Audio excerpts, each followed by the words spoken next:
Good morning.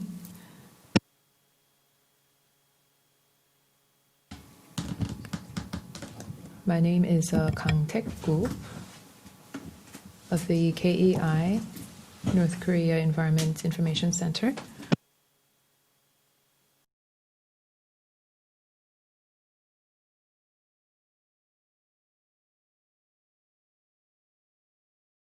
Is he with us today?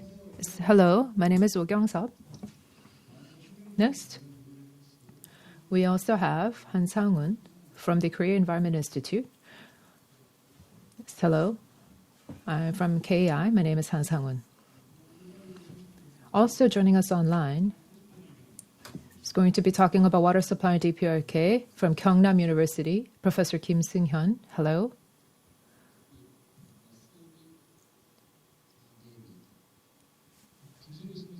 Professor Kim, can you hear me?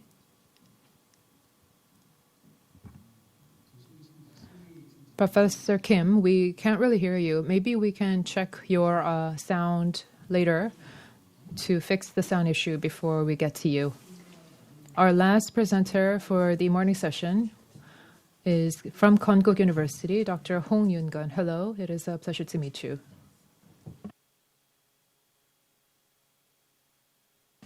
Oh, we do have some participants who are going to be giving their presentation offline. We do have some with us today. Lee Ki-young from Gyeonggi Research Institute, who is joining us online. Hello. We also have some discussants with us today. I'm going to introduce our discussants later on. Now, we would like to begin the KEI and HK+ National Strategies Research Project Agency Joint International Conference on Supranational Cooperation and Communication for the Sustainable Development of the Korean Peninsula. When you give your presentation, I would like to make sure to ask you to wear the face masks that we have prepared for you today, and please keep them on during your presentation. I'd like to ask you to keep within 20 minutes. We're going in order of the agenda here. We will first like to hear from Oh Kyung-sub, Korea Institute for National Institute on Governing Discourse and Economic Policy in the Kim Jong-un Regime.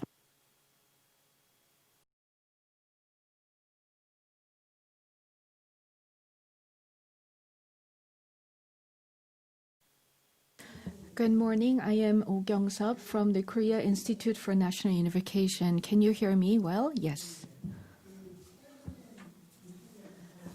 I wasn't really able to hear the moderator clearly. I hope that you will increase the volume.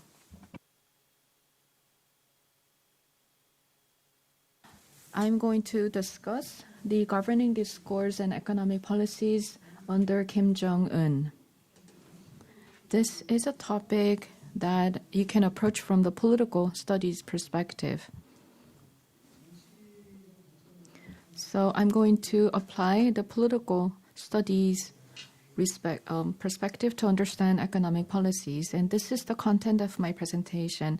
First, I'm going to discuss how there is this dual structure of the national goals and strategies shown in the governing discourse of Kim Jong-un, and then I'm going to discuss the goals and content of economic policies to achieve these national goals.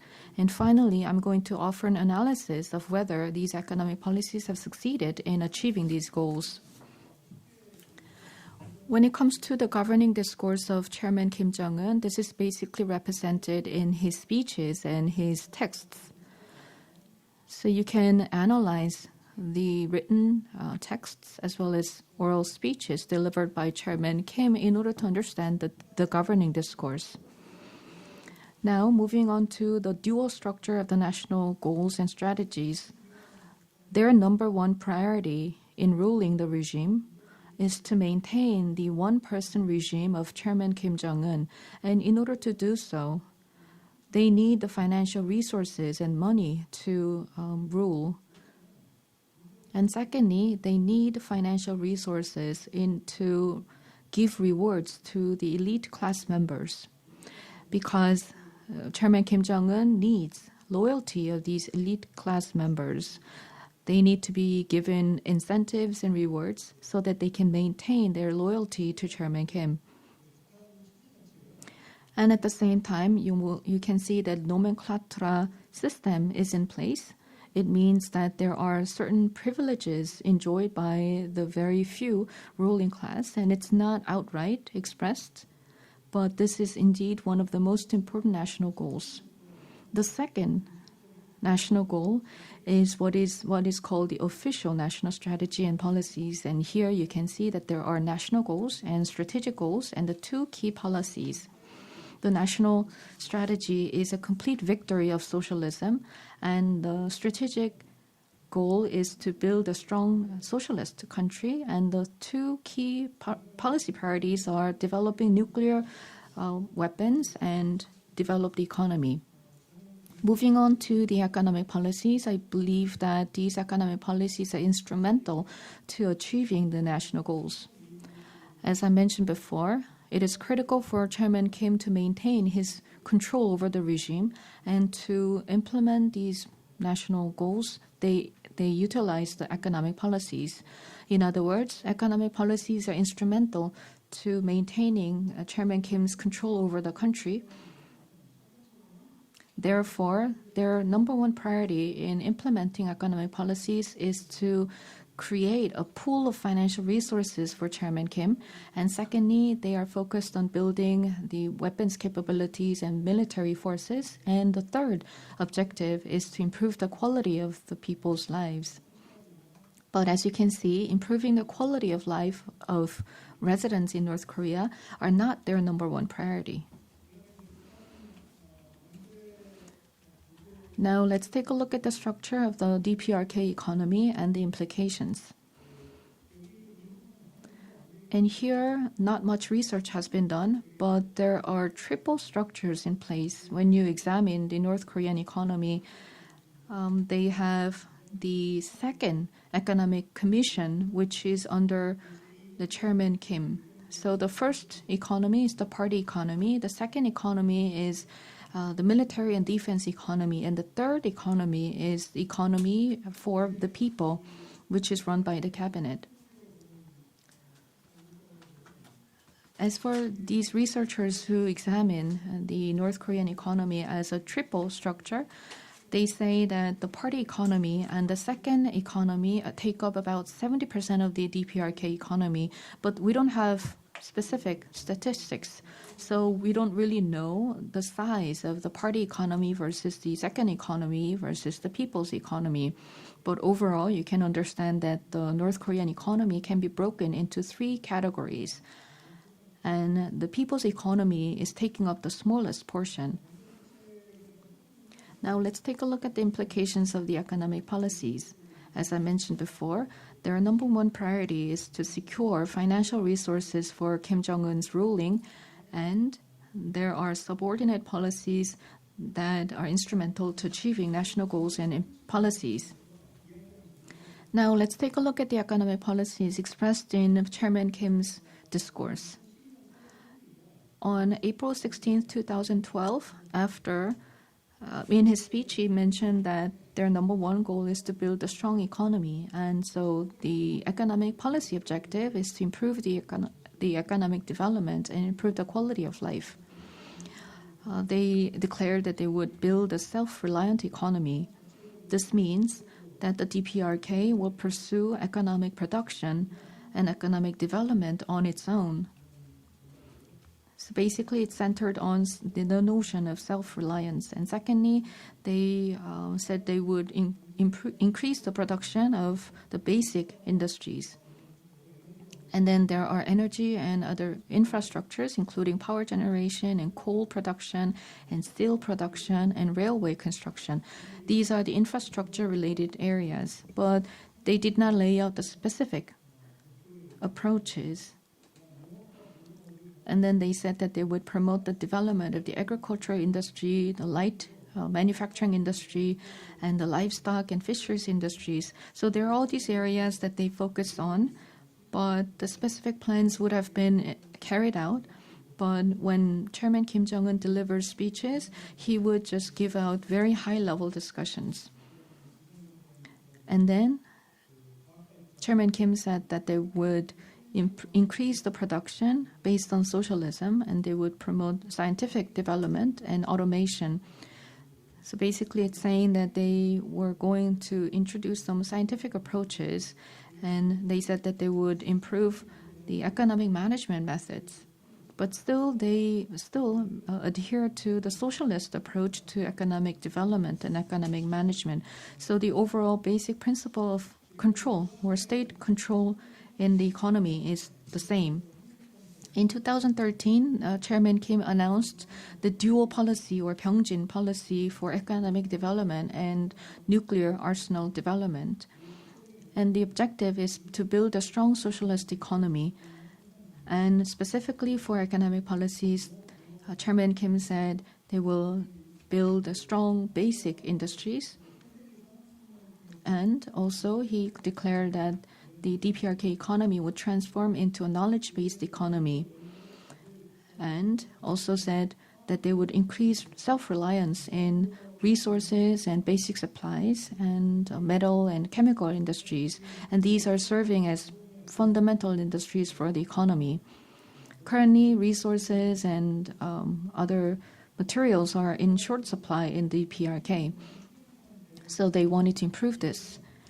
And Chairman Kim said that they will continue to develop science and technology and pursue space development, which is quite related to nuclear development programs.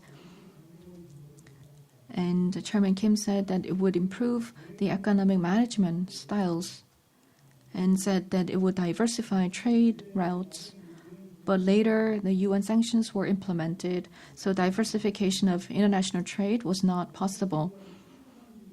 And in 2013, Chairman Kim said that they would develop the tourism areas and economic special zones. But for Wonsan district, they kept on developing Wonsan district for tourism purposes. Because the DPRK's production base is very deteriorated, they wanted to promote tourism to earn revenue. And this approach has been pursued since the late 1980s, so that has been continuing even to this date. But overall conditions were not favorable.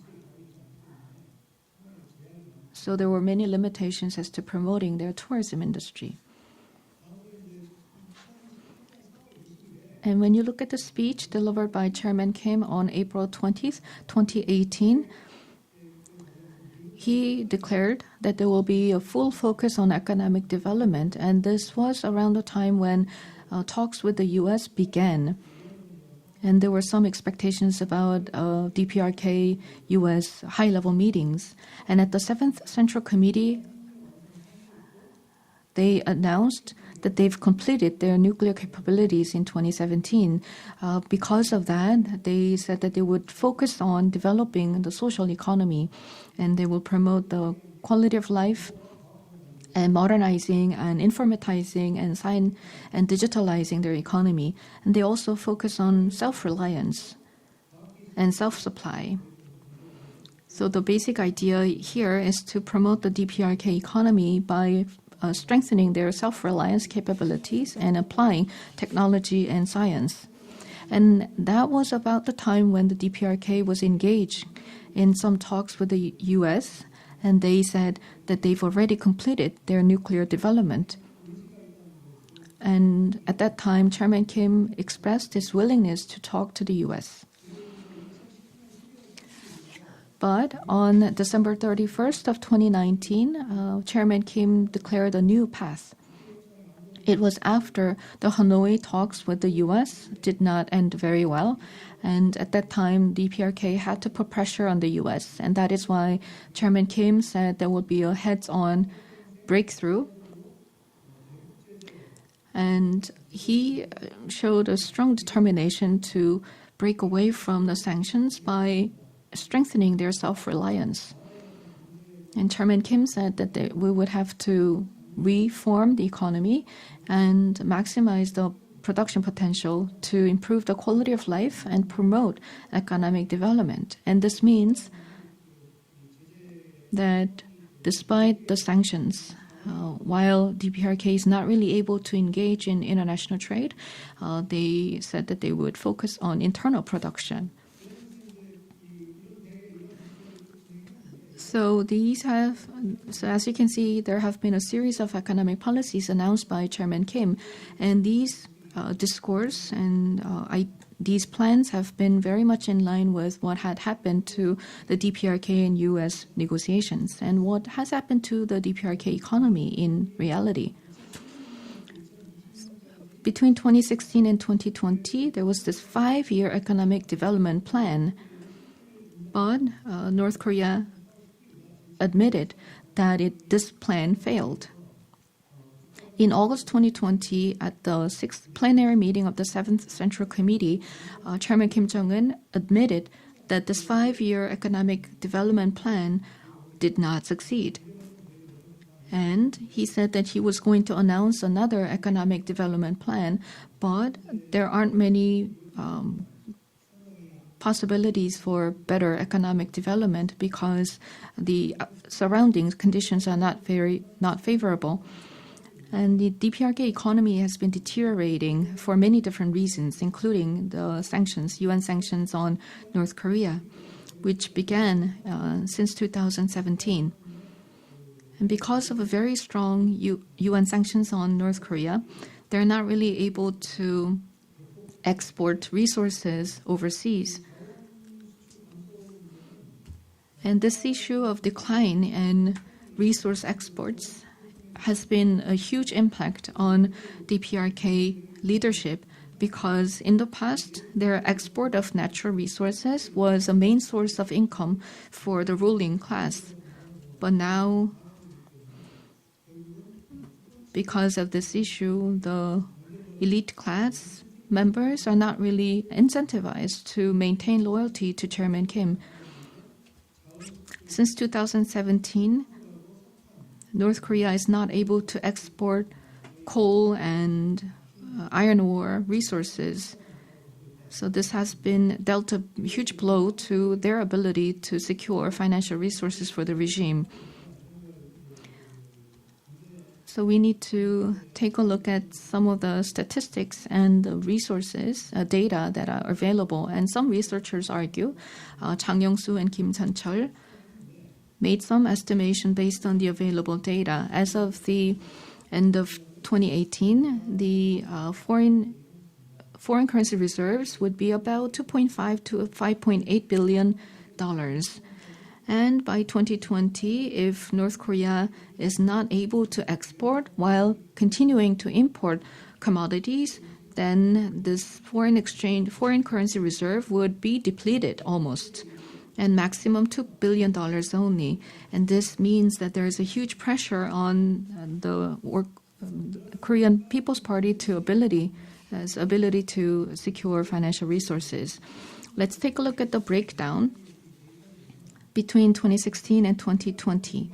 By 2019, there was import of middle goods or consumer goods. But in 2020, you can see that there has been a dramatic decline in the import of middle commodities and consumer goods. And this means that there is a sharp decline in the trade volume.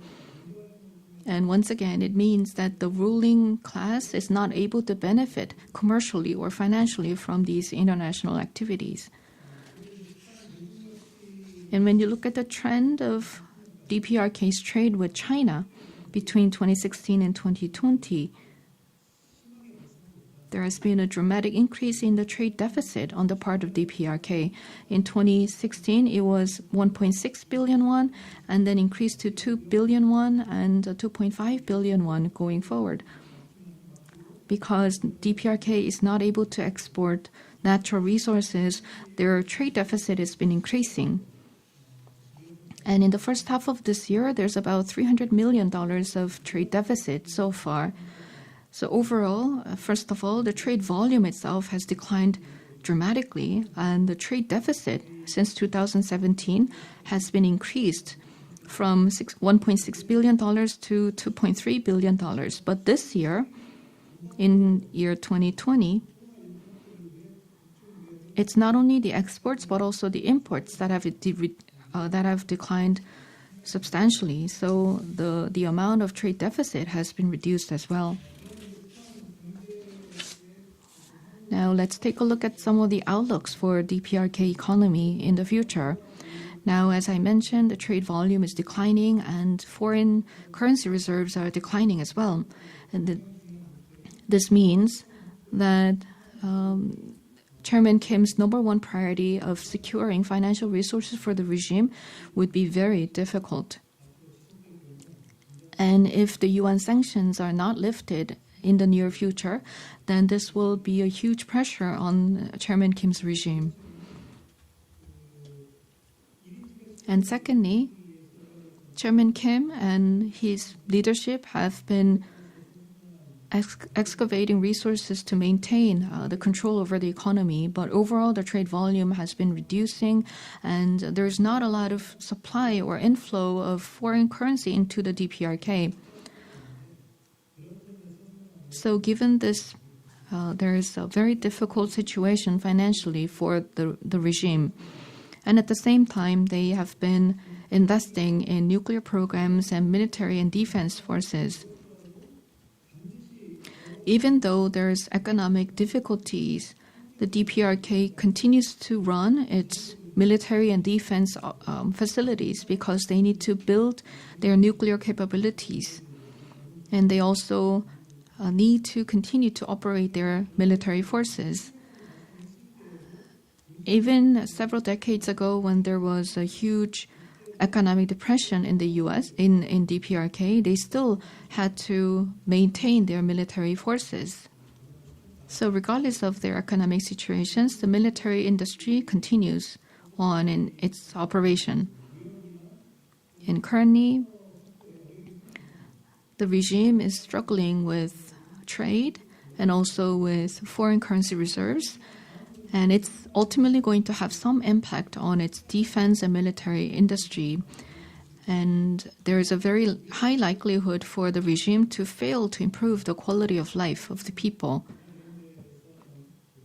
And in the meantime, the production and the people or grassroots economic activities have been slowing down as well. So it means that the economy in the future is going to be very difficult.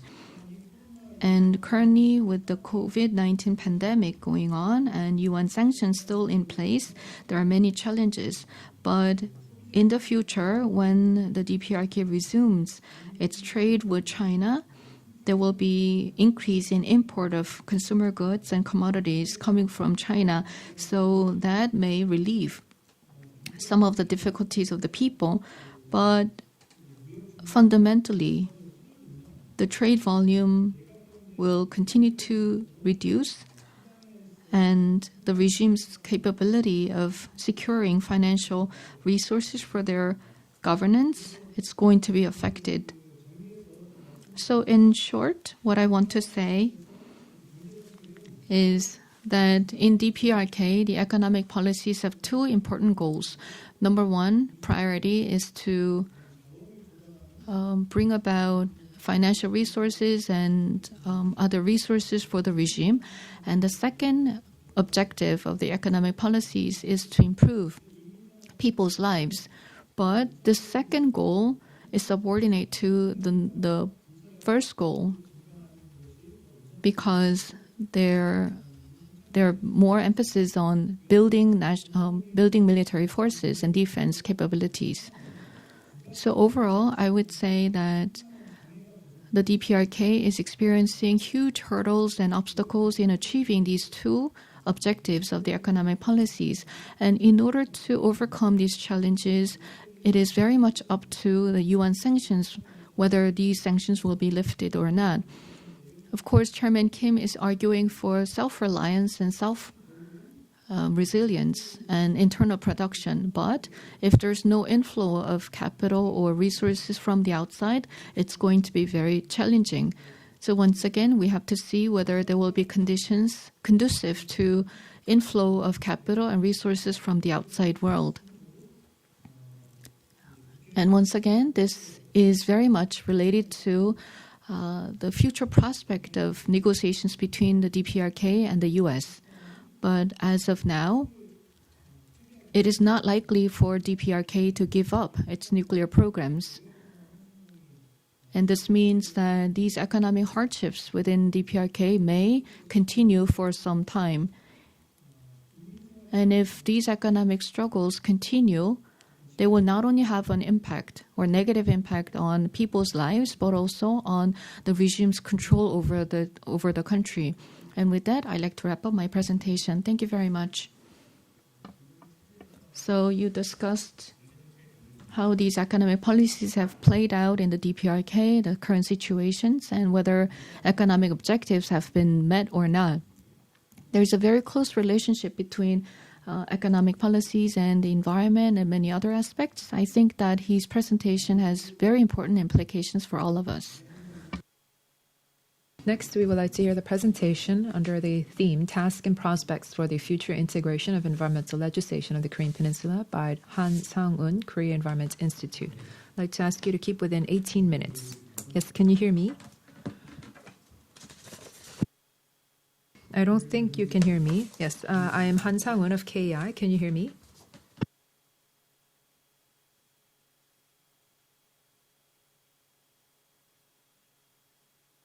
Yes, we can hear you. Yes, today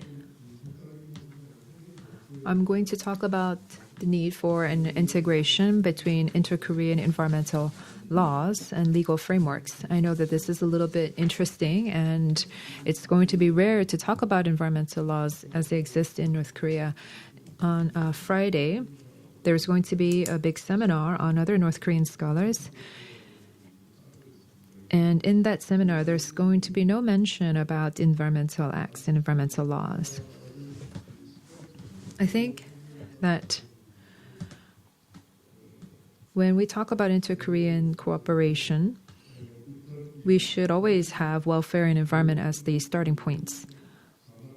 I'd like to ask you to consider that as you listen to my presentation and I talk about the future prospects for integration between the environmental legal frameworks of our two countries as we lead up to ultimate unification.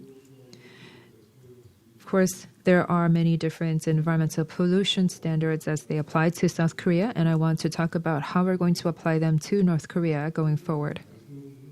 I would like to say that this presentation is based on activities done by the Korea-German Advisory Committee. This is a vice ministerial level committee, and in 2017, I had the opportunity to present before this committee on environmental acts and environmental laws, and the committee is sponsored by the Ministry of Unification. So I would like to ask you to please take that into consideration. In legal studies, when we talk about legal integration, there are three things that we have to consider. When there are two very heterogeneous communities and they unite to form a single community and to have a unified legal framework,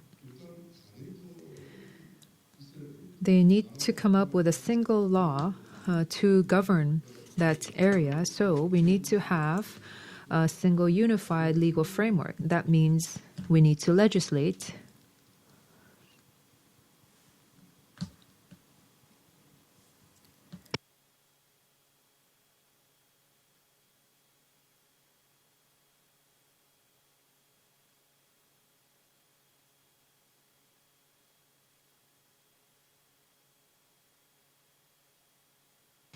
And secondly, there needs to be an enforcement agency who would enforce the laws that are in place. So even if the laws have been legislated, if they cannot be enforced, that we cannot say that there's been a proper integration of the legal framework. So there needs to be an enforcement agency in place. And thirdly, probably the most important, is that the residents of the two Koreas have to accept this as a legal order.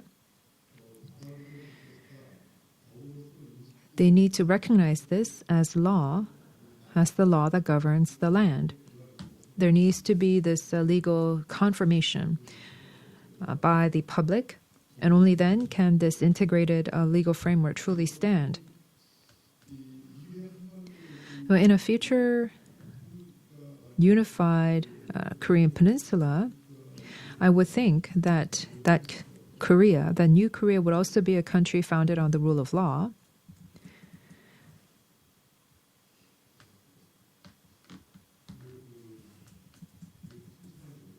So, yes, I have to say I'm not very familiar with this style of presenting, but in any case, so in establishing a legal framework, it would be a very important part of our tasks as we become a unified Korea. So as we become more of a country founded on rule of law, we have to also establish a basis for this environmental legal framework. However, when we pursue these discussions, we often talk about this one Korea community and North Korea's Korea federalist system.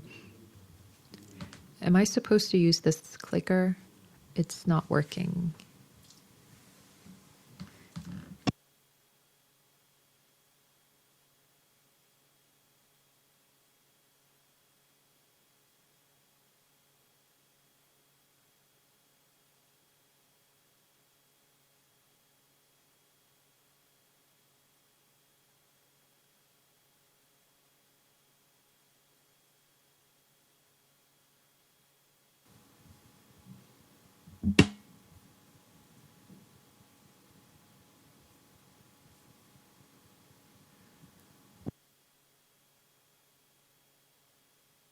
I'm very sorry. So, in discussing the directionality of this integrated legal framework, we would have to base that on the premise that we're going to have gradual and phased unification, and we need to have both substantial and procedural legitimacy. In which case, we need to have the participation and consensus by the North Korean residents as well, as we pursue this integrated legal framework. Before integration, there will be some things that we have to do and some things that we have to do after this integration. So I'm going to separate these two, and also I would like to tell you that I'm drawing upon case examples of Germany. Oh, some of the things that we have to do before we integrate the legal frameworks is that for this charter on a unified Korea or a federal Korean state, there needs to be a charter on the environment as well that would state the importance of environmental protection and sustainable development. We need to declare an environment charter that would include this initiative both by South Korea and North Korea before we have integration. And on the second line there, you would see that there needs to also be mention of our commitment to foster and development DPRK as an environmentally friendly zone. This is also something that we were able to draw from the German case, because Germany also underwent a similar discourse in their country leading up to unification. There was the West German development theory. But if we look at the past German case, we would have to look at an environmental charter as the best task that we must fulfill before integration, and talk about the restructuring of the environmental space in North Korea. Other things that we can do before integration is that we can have a preemptive inter-Korean environmental projects. We often talk about the importance of having inter-Korean environmental projects, but in that process, we have to absolutely review the environmental acts in place, because even if we were to try to engage in projects, maybe the projects would go against South Korean law, or they could go against North Korean law. So the two parties involved have to discuss the environmental acts, existing laws in place, and there needs to be a newly established legal basis for these environmental cooperative projects. There needs to be a sort of a working level forum that could discuss this work. And even before legal integration, perhaps the participation of experts who do not have a good field expertise, that could lead to much chaos and confusion, even if there was some work leading up to these cooperative environmental projects. So there needs to be, again, a working level of forum. And in that regard, the government can discuss ways to support this working level forum. And what's very important is that we want to secure the sustainability and the safety of this inter-Korean exchange. And to do so, we need to also have a legal basis for such funding and transparent sharing of information. So this transparent sharing of information is obviously very important, but to make this more clear, there needs to be an establishment of a legal basis. If we take a look at existing cases, we've seen that many times the projects would change around depending on the administration in place. There are many different international organizations, especially those devoted to environment protection. And so South Korea can discuss ways to share information with these international organizations in a stake for increased transparency. And this can also help the international community enhance their credibility of DPRK and have more trust, build more trust of DPRK. There are many different international legal issues that DPRK has, especially when it comes to environmental protection. And so we can review some measures to minimize these issues, together with the consultations with working level experts. So one of the first tasks that we should do in legislation is to review and improve the obstacles to implementing projects and laws based on Cold War thinking. And the second legislative task that we have to undertake is that we have to newly establish a legal basis and institutional mechanisms to secure the sustainability and safety of these cooperative projects. When we have actual discussions about integration of the legal frameworks, what should we do? There could be some debates about whether we're going to apply South Korean laws or DPRK laws. So here I'm considering the DPRK case. These discussions have to be very strictly limited, so I'd like to ask you for your understanding in that regard.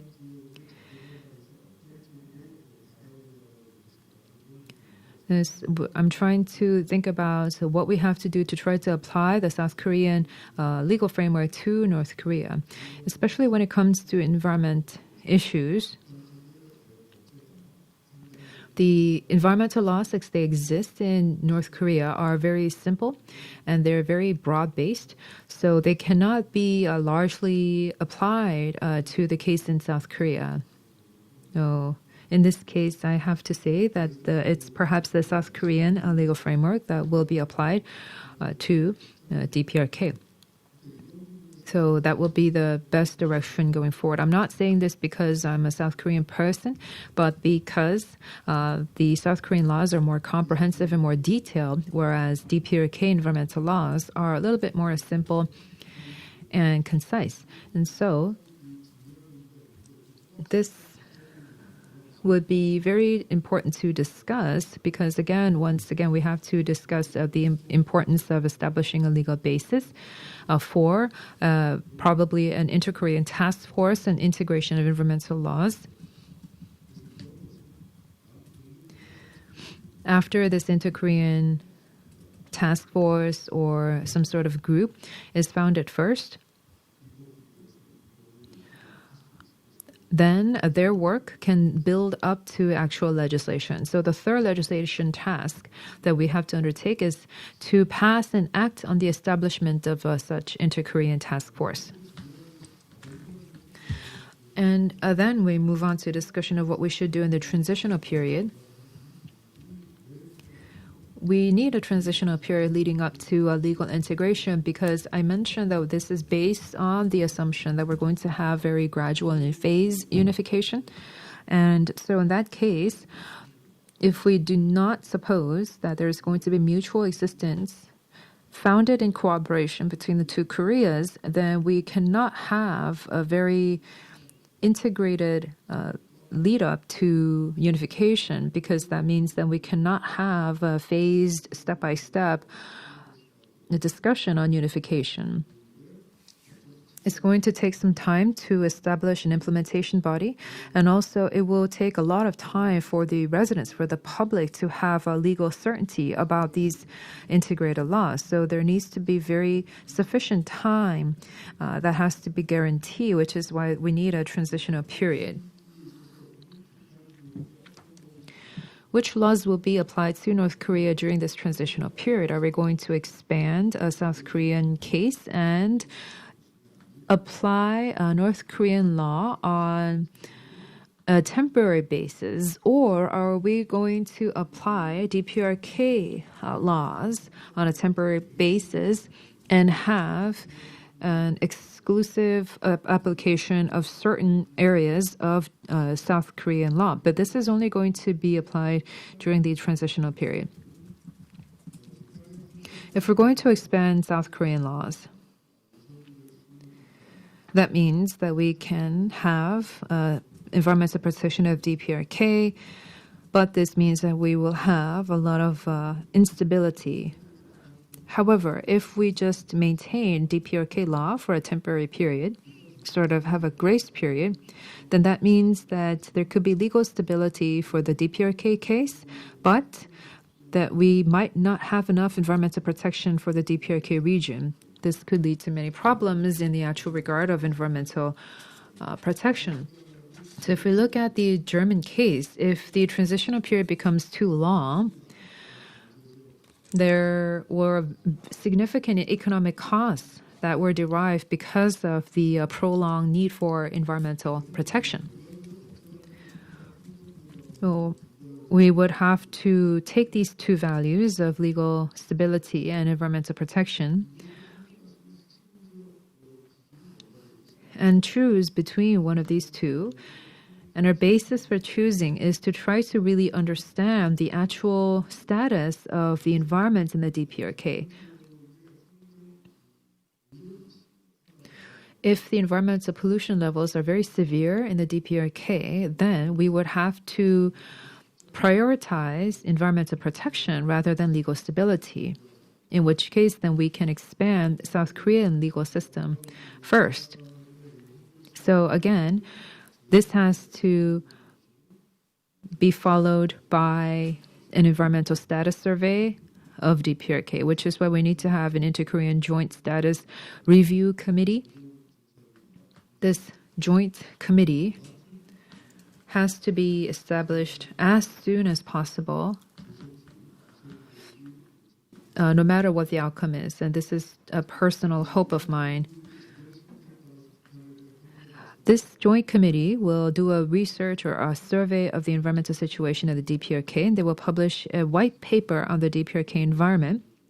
And then they would announce what to do, and then we could have a legislative notice, and then that could lead up to legislation. So the fourth legislative task is to have an act on Inter-Korean Joint Status Review Committee so that they could publish a white paper. If we're going to apply some parts of DPRK environmental law on an exemption basis, which I think that we will have to do no matter what happens, there might be some areas that could be delayed, some areas that could be applied.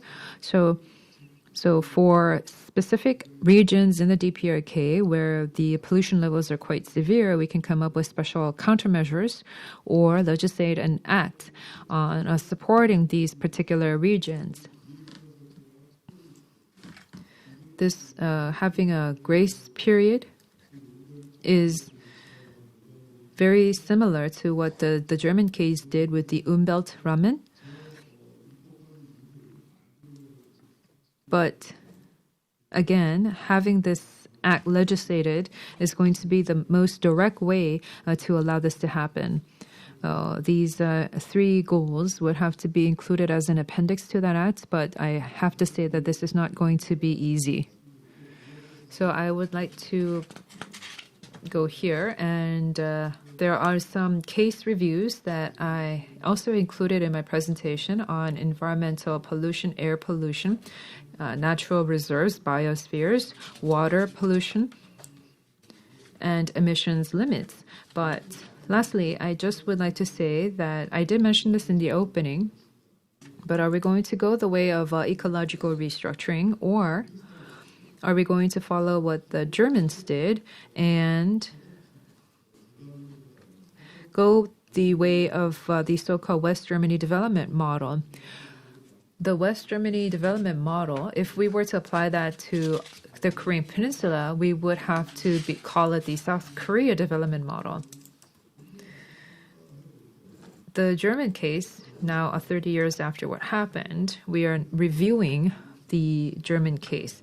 The Germans say that the West German development model was not actually 100% desirable, and in fact, there were some areas where the economic cost burden was very excessive. So we can go by way of the ecological restructuring, which could be a way to decrease the economic cost burden in the long term and would be more fitting to the Korean Peninsula case. I would conclude my presentation there. Thank you very much. Yes, thank you very much, Dr. Han. I think that environmental study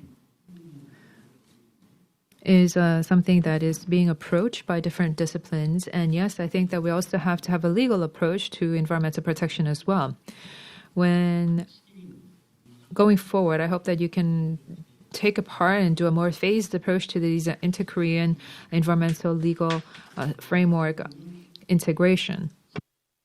Next, I'm going to invite Professor Seung-hyun Kim from Gyeongnam University. The topic is water supply in DPRK. I'd like to give you 18 minutes for your presentation.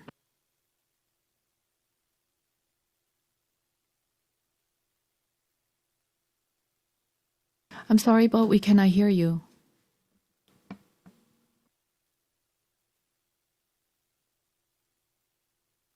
Can you hear me now? Can you hear me? Yes. Now we can hear you. Can I share my screen? Yes, you can share your screen. Okay, if you allow me to share the screen, let me do so.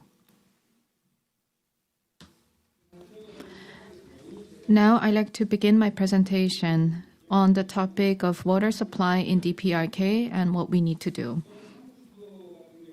When it comes to water supply situations in DPRK, this is very closely related to the residents in North Korea.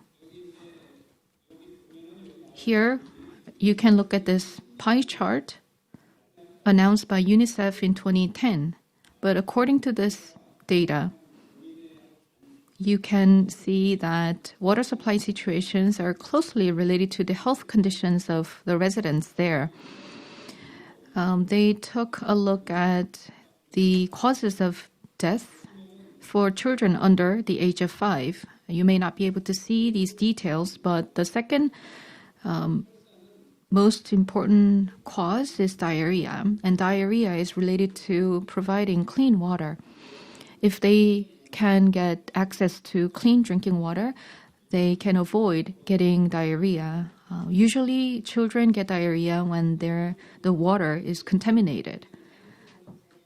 And this is an example of how the water situations in North Korea are very dire. You can also look at the situations in educational facilities and hospitals and how these groundwater sources in residential areas are contaminated or polluted, and many water facilities are not well maintained. So there have been many documents about them and some research studies out there. But what we need to understand is the basic problem of North Korea in terms of water supply. Of course, there are some documents out there, but they may not be very helpful. We are interested in how to provide or how to build water works in North Korea. Some cases we may build small facilities. In some other areas we may build larger facilities, and we should be able to understand the actual reality of the situations in North Korea. If we are to build any waterworks or water facilities, you first need to establish a basic plan. And this basic plan has to include information such as water supply situations and how they are different by regions, and whether there's how much demand and supply of residential water is there, and whether we have enough water sources, and what about the water quality of the water sources. So all these things have to be examined, and then you also have to take a look at the current situation of the waterworks, and then all these need to be combined together to analyze the overall situation and then build a basic plan. And of course, the overall water supply chain is important as well. So in my presentation, I'm going to gather all the quantitative data about water situations in North Korea. I looked at the literature and the previous research studies and other documents available. Now first, let's take a look at the supply ratio, water supply ratio. This is the percentage of the total population who have access to managed water. Here, the access to managed water is providing water through the water pipes.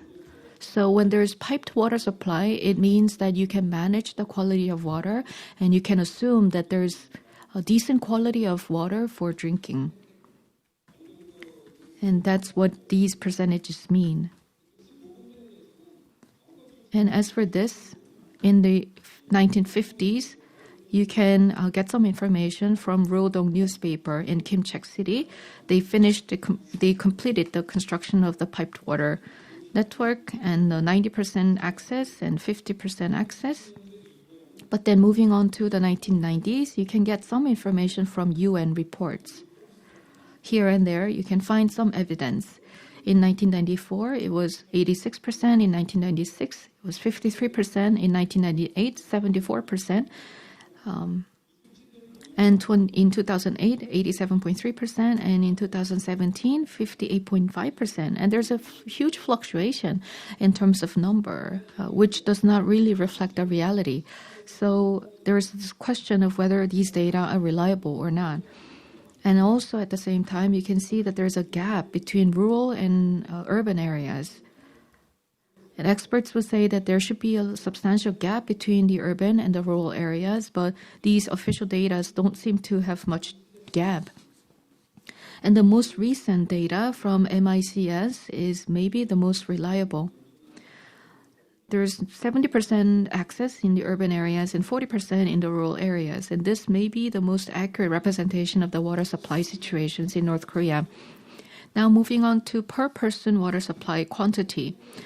In the 1950s, in 1950 when the regime was launched, it was 100 liters per person, and this was according to the administrative ordinance of the North Korean regime.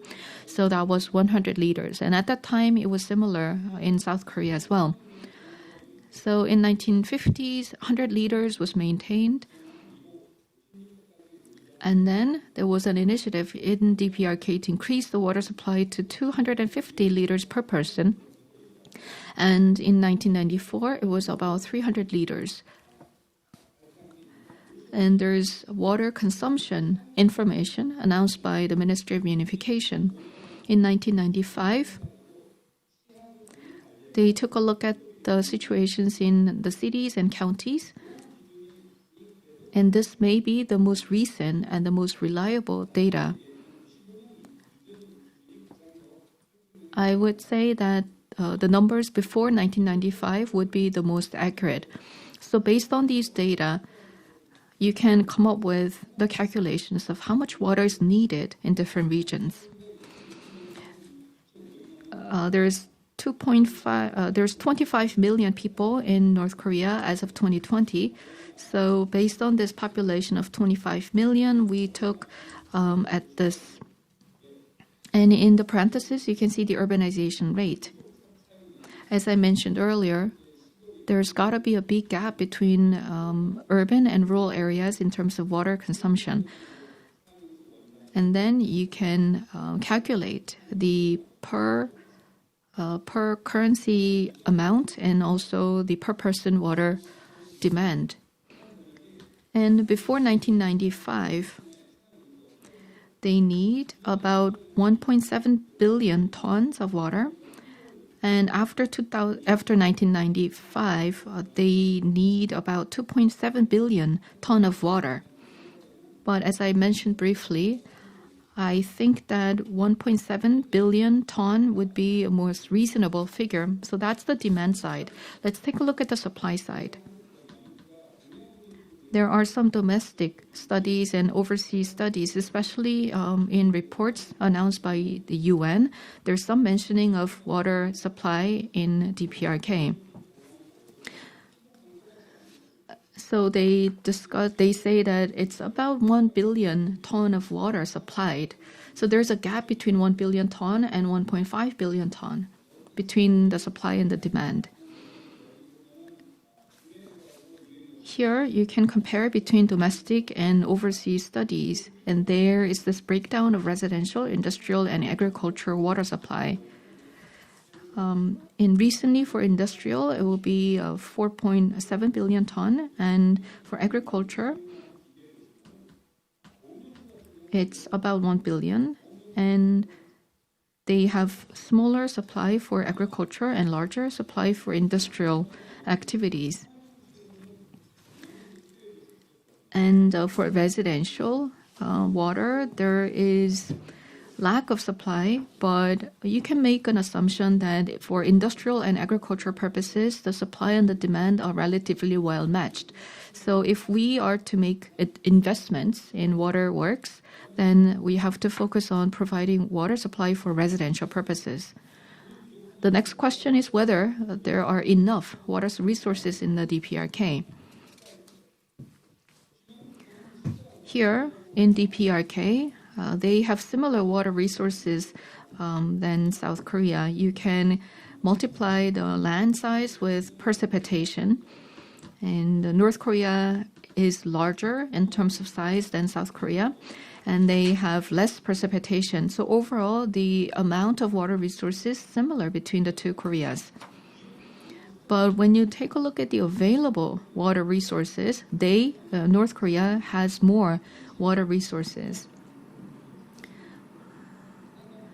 In DPRK, the average temperature is lower than South Korea, so the evaporation level is much lower. So they have more water resources available for water supply. So it means that they do have sufficient water resources available. But as you may know, when you look at the rivers and streams, there's heavy precipitation during the summer, and in the winter seasons, there's dry seasons. So there's a big gap between the summer seasons and the winter seasons. And to make up for that, in South Korea, we would build dams and we will have reservoirs to store water, and then we will use these water resources when there's a dry season. But in North Korea, they lack such facilities in managing the water resources. As for the DPRK, 60% of the water resources are surface water and 35% are groundwater. In Korea, about 50% of the water resources are related to the dams. That's for the water supply. And then the rest would be streams and surface waters. So if you make this comparison, you can see that in North Korea, they have sufficient water resources, but they do not have sufficient water-related facilities, including dams. So that is why there is a higher reliance on groundwater. Then how about water quality? This is information about water quality from Taedong River. The first column is about organic contamination, and the red means that they exceed the water quality standards. So these are open rivers and streams, And when you look at the contaminants, they have been contaminated due to fertilizers and other organic wastes. So, and then also in some rivers, there is a contamination of inorganic matters because of industrial activities. Then how about the overall waterworks or the quality of the infrastructure? The waterworks began to be constructed during the colonial rule of Japan, and then in the beginning of the North Korean regime, they put investment in the waterworks and the facilities. So up until 1970s, there was priority on water infrastructure improvement. And at that time, Chairman Kim said that it's important to maintain good quality water. But it all ended in 1974. There was the oil shock globally. And since 1974, North Korea has been struggling economically, so they weren't really able to update or maintain the water facilities. So there was massive investment in the 50s and 60s, and all these facilities were powered by electricity, but with lack of electricity, they were not operated properly, and there was some lack of maintenance. And in the DPRK, there is a division in terms of authorities who are supplying water versus who are managing the water and who are making decisions. So because of these discrepancies, they are not really able to maintain the water infrastructure and the facilities. And there are many areas where there's water contamination. And these have been reported to the outside recently. And it means that the existing water facilities in DPRK are in very poor conditions. Now, when you look at this water supply framework in North Korea, they have different organizations in charge of different steps. And in the case of Korea, we have the ministry within the government that will govern the entire water supply, and then there are specific local companies, and then there are these local operators that are governed by the government. But in North Korea, they have different agencies and institutions involved in water supply. It means that they have issues in coordinating all these activities. And this is a comparison between the DPRK and ROK in terms of water supply. And here we have the Ministry of Environment in South Korea who would govern the overall water management. And in North Korea, they have a separate agency. And in South Korea, in North Korea, they have the water supply agency, but they are mainly focused on residential supply.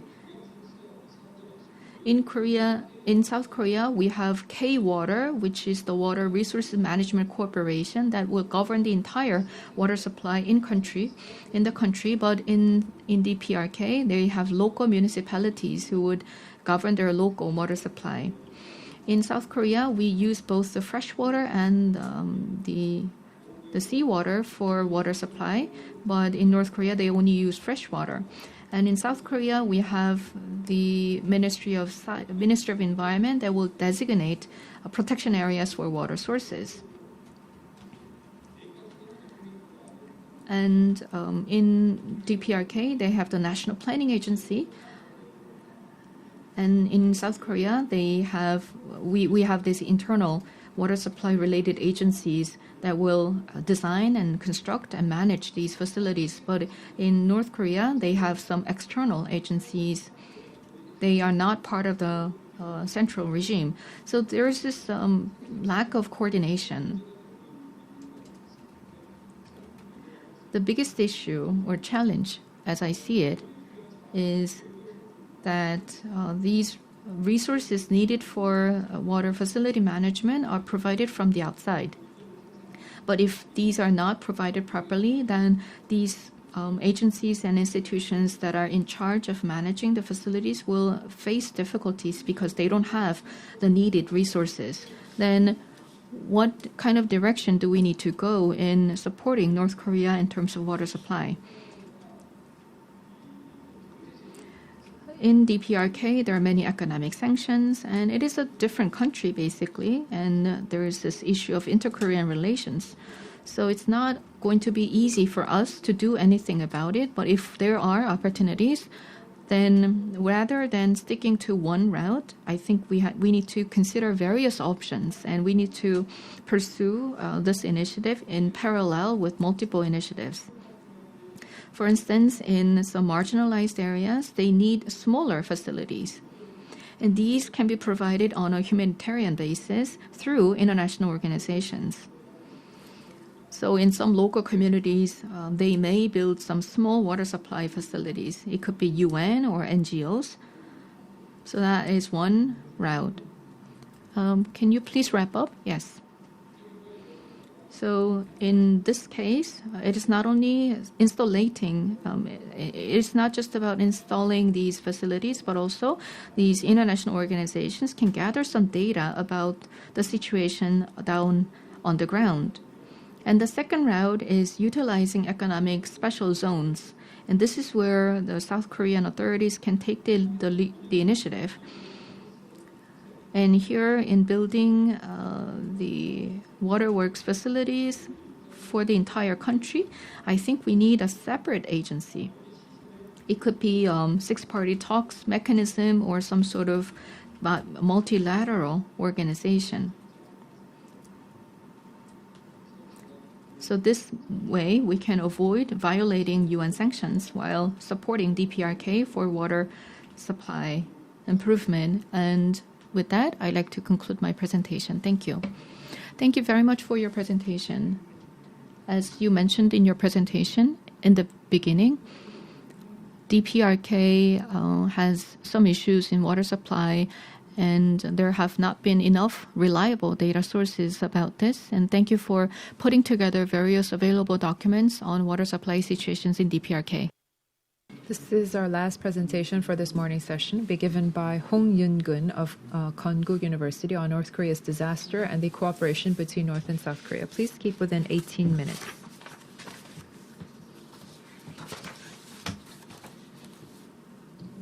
May I have the clicker for the slide?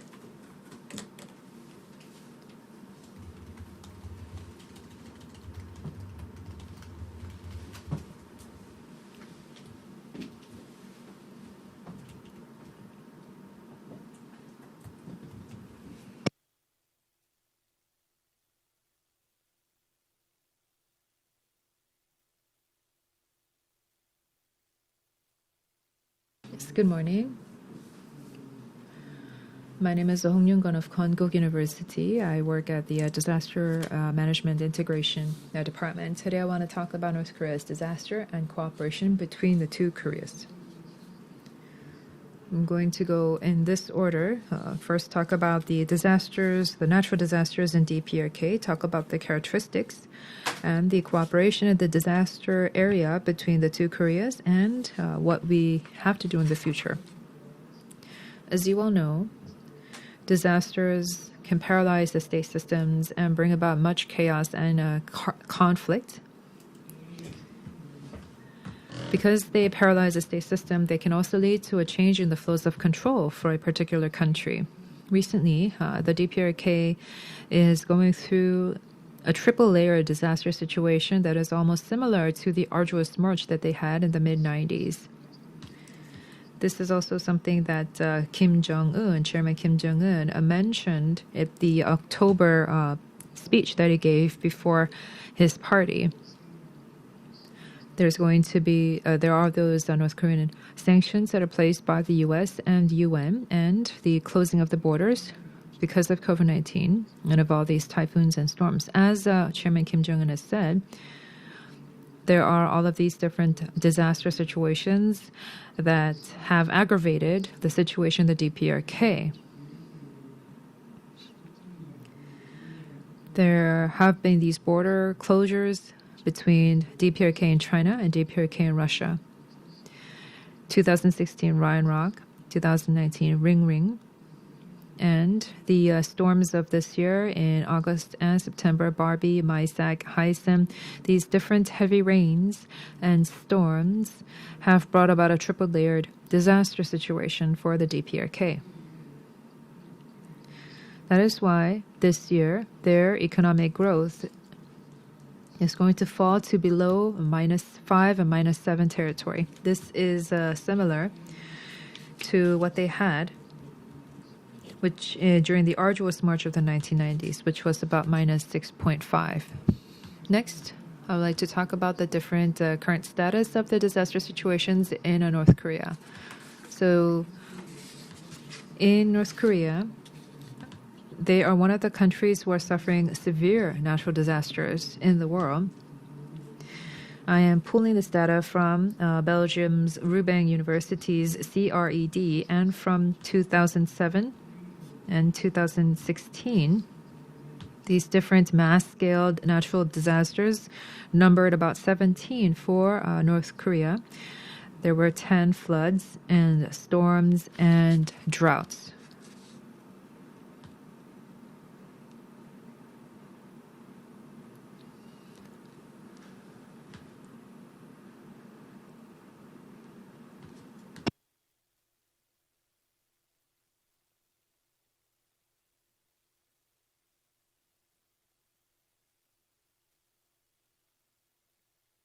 What you see here is what happened when the storm Ryan Rock hit DPRK near the Tumen River, together with these heavy rains. And because of this, with the storms, the Tumen River flooded in Onsang of Hamgyeongbuk-do province. The entire area was flooded, leading to displaced peoples, about 140,000 displaced peoples and about 538 fatalities. The central agency, the DPRK state outlet, said that this is the greatest disaster that they had after liberation. Next. Moving on to earthquakes in the DPRK in 2020, according to our meteorological agency's estimates, there are about 21 earthquakes in DPRK over a seismic scale, a Richter scale of 2.0. There are about 25 in 2017 and 13 in 2018. But many of them were smaller scaled, so they did not lead to massive damage. Next, I'd like to move on to social disasters. There are largely explosions, collapses, and infectious disease, and also animal-borne diseases. So from 1950 to 2019, there are about 15 cases of mass-scaled social disasters in the DPRK. In 2004, there was a Yongcheon Station explosion. And this led to about 1,500 casualties, including 154 deaths. And for collapses in 2014, there was a 23-floor Chungbuk apartment building that collapsed, and about 500 people perished as a result. Next, moving on to the infectious diseases. In DPRK, there are many different outbreaks of infectious diseases like TB, malaria, hepatitis B. According to the WHO's 2016 World Tuberculosis Report in 2015, there are about 15,000 people who died of tuberculosis, and there are currently about 140,000 TB patients with malaria as well. In some areas like Hwanghae-do or Gangwon-do province, many of these residents are exposed to infection risk, and there are about 10,000 malaria patients annually.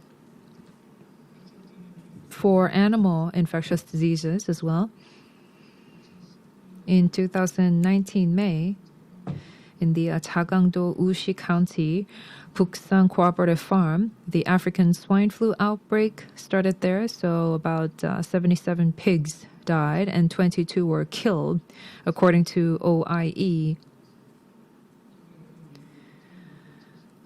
Korea's information agency, Central Information Agency, said that in Pugan and Hamgyeongbuk-do, many of the pigs in the pig farms have been killed as a result of this. with the novel coronavirus as well. At the Supreme People's Assembly Permanent Standing Committee meeting that was held in February, they said that there were no COVID-19 patients in DPRK. And also in October, Chairman Kim Jong-un said to his people that there are no patients of COVID-19 in DPRK, and he was thankful that there were no sick patients in this country. However, if we look at some international organization studies, we've seen how China has shut down some of the borders near North Korea. This appears to show that there are at least some infected persons, confirmed patients in DPRK as well. This image is where a party leading official is seen apologizing to the residents of the apartment building that collapsed in DPRK. So I don't have much time, so I'm going to skip over these slides. Moving on to the different characteristics of the DPRK disasters, there are three things that I want to talk about. There are more natural disasters than man-made disasters. In 1995, there was a massive flood, and this led to about $15 billion worth of damages. It was recorded as one of the 50 worst natural disasters that year. These natural disasters typically occur as storms or heavy rain in the summer season. Secondly, because of much land development and environmental degradation, there are all of these different complex disasters that occur through secondary disasters such as landslides, soil erosion, and collapses. Thirdly, North Korea has said that there are no COVID-19 patients at all, and they are refusing disease control goods. And this is a sort of erratic, abnormal behavior, which is a particular characteristic of a DPRK's response. Next are some of the cooperative cases in the disaster domain of the two Koreas. These are some of the areas where the two Koreas discussed disaster cooperation. So in 1991, there was a high-level summit, and the annex agreement mentioned that if there's a disaster in either of the two countries, then they are going to provide support on a humanitarian basis. And then the 2000 June 15 joint declaration, 2007 October 4th joint statement, and 2018 September Pyongyang joint statements. They also had these discussions about disaster domain cooperation. I'm going to skip over these slides as well in the interest of time. And then talking about flood damages, some of the interesting things to note here is that after liberation, when South Korea had massive flooding, North Korea was the first to offer support there. In 1995, in June, North Korea offered some relief to South Korea through the South Korean Red Cross. North Korea reached out to South Korea first, and the two regimes agreed to that. They sent about 10,000 tons of cement and different medical goods, rice as well, to the South Korean side. This was done in 1984. However, in 1995, later on, South Korea provided a rice worth of 150,000 tons to North Korea.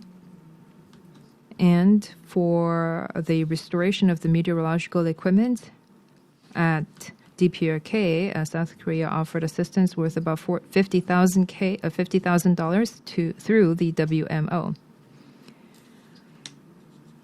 Since 2000, after the joint declaration was signed, there were many of these other cooperative relief that was offered. This slide I have been able to take that from Kim Il-sung's book, and it says here that he mentions here his decision to offer some relief to Namjoseon, or South Korea. These are some of the photographs that were taken at the time from Bukpyeong port, and these relief materials were sent through Panmunjom. I don't have much time, but there are this information on the slide that you see here on forestry insects and pest control and infectious diseases, and the Baekdusan volcano wildfires. You can refer to that on my presentation. But I'd like to move on to our future direction for inter-Korean disaster cooperation. The two Koreas have to sign a binding and irreversible joint response agreement. In 1972, Kim Il-sung and the South Korean high-level general met together, and after that, there were some working level discussions, dozens of working level discussions that did not lead to fruition. This is to blame for both sides because the summits were largely for show. However, in the case of Germany, they signed a disaster joint response agreement in 1973 based on mutual trust, and this was an agreement, not necessarily just a statement, and this led to more disaster control efforts, especially in the border regions. This was a binding agreement on disaster cooperation.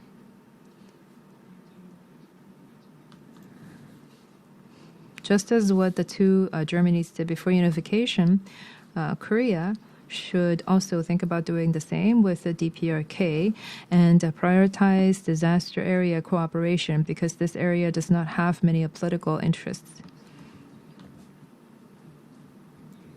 And there needs to be consensus based on this area first so that we can lead up to a binding and irreversible agreement and not just a statement.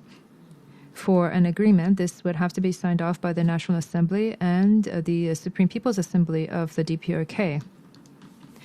The agreement would have to list the mandate, the enforcement agency, the mission, and other specific details. Secondly,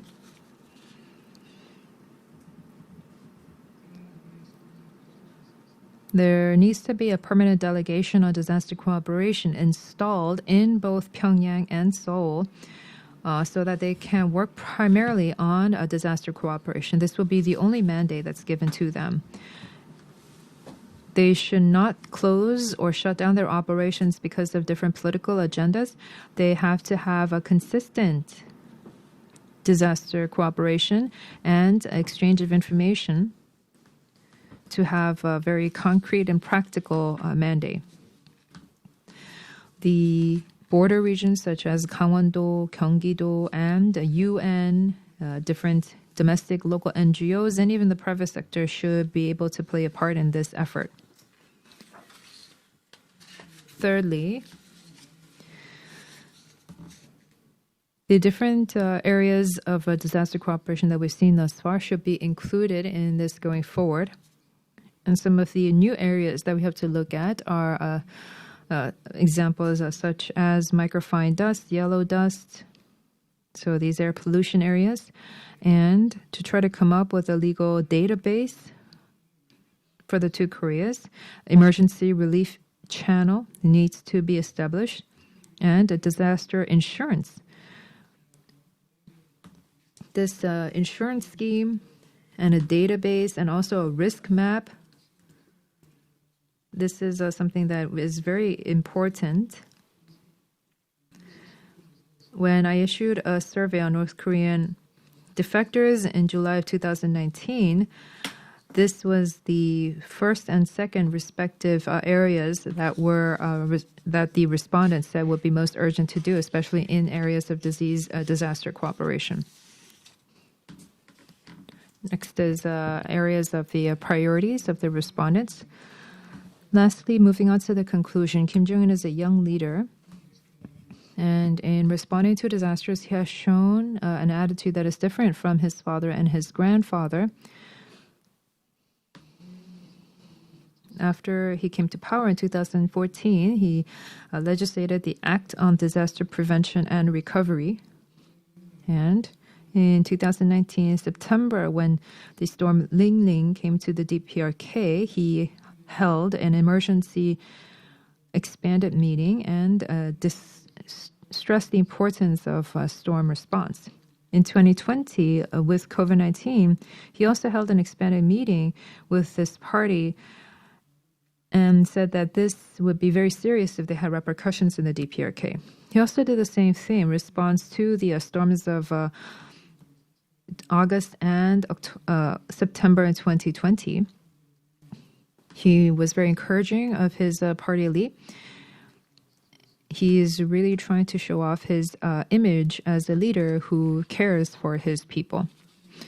This is a picture taken of the Central Military Committee meeting that was held for the Workers' Party one day before the typhoon Ling Ling came to the DPRK on September 6, 2019.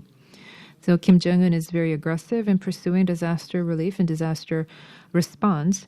And so this is where joint cooperation would be very important. This is also an area that is not included as part of UN sanctions. So as the two Germanys did in the past, these are humanitarian assistance.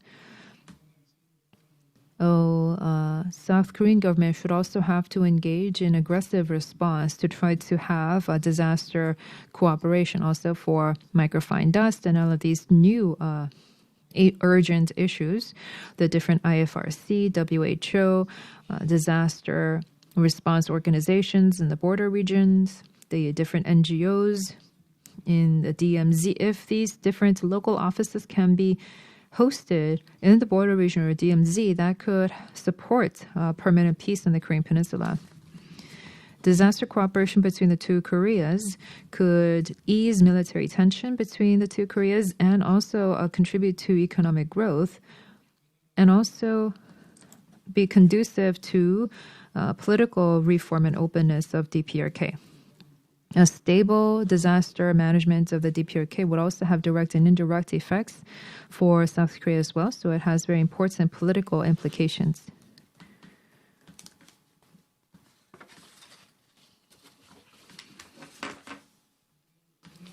Lastly, disaster can impact people's lives and property. So we have to work to protect people's lives and property from disasters. This is not something that is done on a part of goodwill by the state, but it's the primary responsibility of the state. Yes, thank you very much. For the purposes of our discussion, I'd like to ask our discussants to please come forward and take their seats on the podium. I think if we take a look at the internal data in the DPRK, Kim Jong-un has often mentioned a disaster response. So I think that the leadership, the party leadership also thinks that this is a very important issue. And as we prepare for unification, we have to better understand the disaster response situation in the DPRK. Dr. Hong told us about this in his presentation. So thank you very much. Now we're going to have a discussion session. According to the program, we're going to proceed. So first of all, I am going to invite Mr. Chung Jun-hee from the Ministry of Unification for his panel discussion comments for about 8 minutes.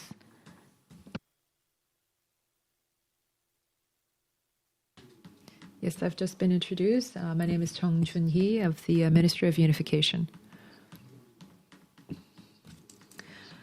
I was asked to talk about the different issues in inter-Korean exchange and cooperation, so I'm going to talk about that before I move on to my discussion. So as you know, today we're here to discuss the sustainable development of the DPRK. So I think we have to discuss the importance of exchange and cooperation between the two Koreas. And for sustainable development, we have to have unification first of all. But the efforts for unification have to take place in 3 different directions. First, we have to have the right environment. And we have to have good environments both here locally and internationally for ties, exchange, cooperation that can have a good environment between the two Koreas. This could take the form of summit-level talks, more dialogue. The starting point for this is, as you well know, in the 77 Declaration in 1988, where all of the government ministries really worked towards inter-Korean cooperation and exchange. There are two areas that we can think about. Well, first is economic and socio-cultural. We began with economic cooperation. After Kim Dae-jung came to power, we started with the Mount Kumgangsan tours, which led to the launch of economic exchange between the two Koreas. This also led to rail, road,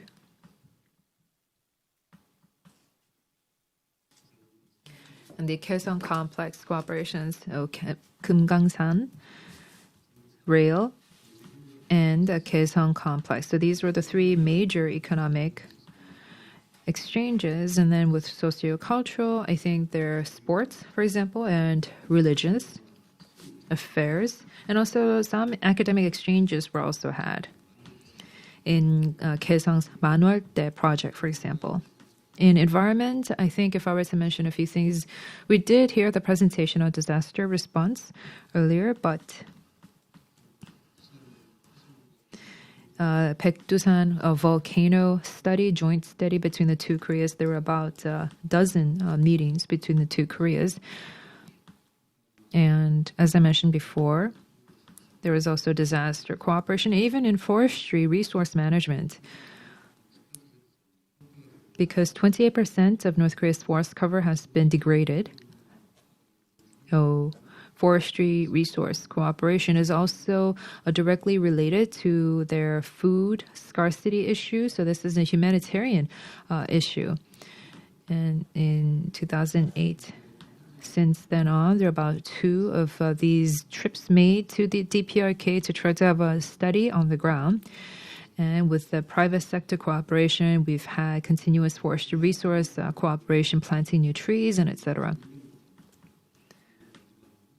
And also, there's been joint management measures that have been done between the two parties beginning in 2001 to discuss ahead of time, before we discharge rainwater from the dams, for example. And some of these have actually come to fruition.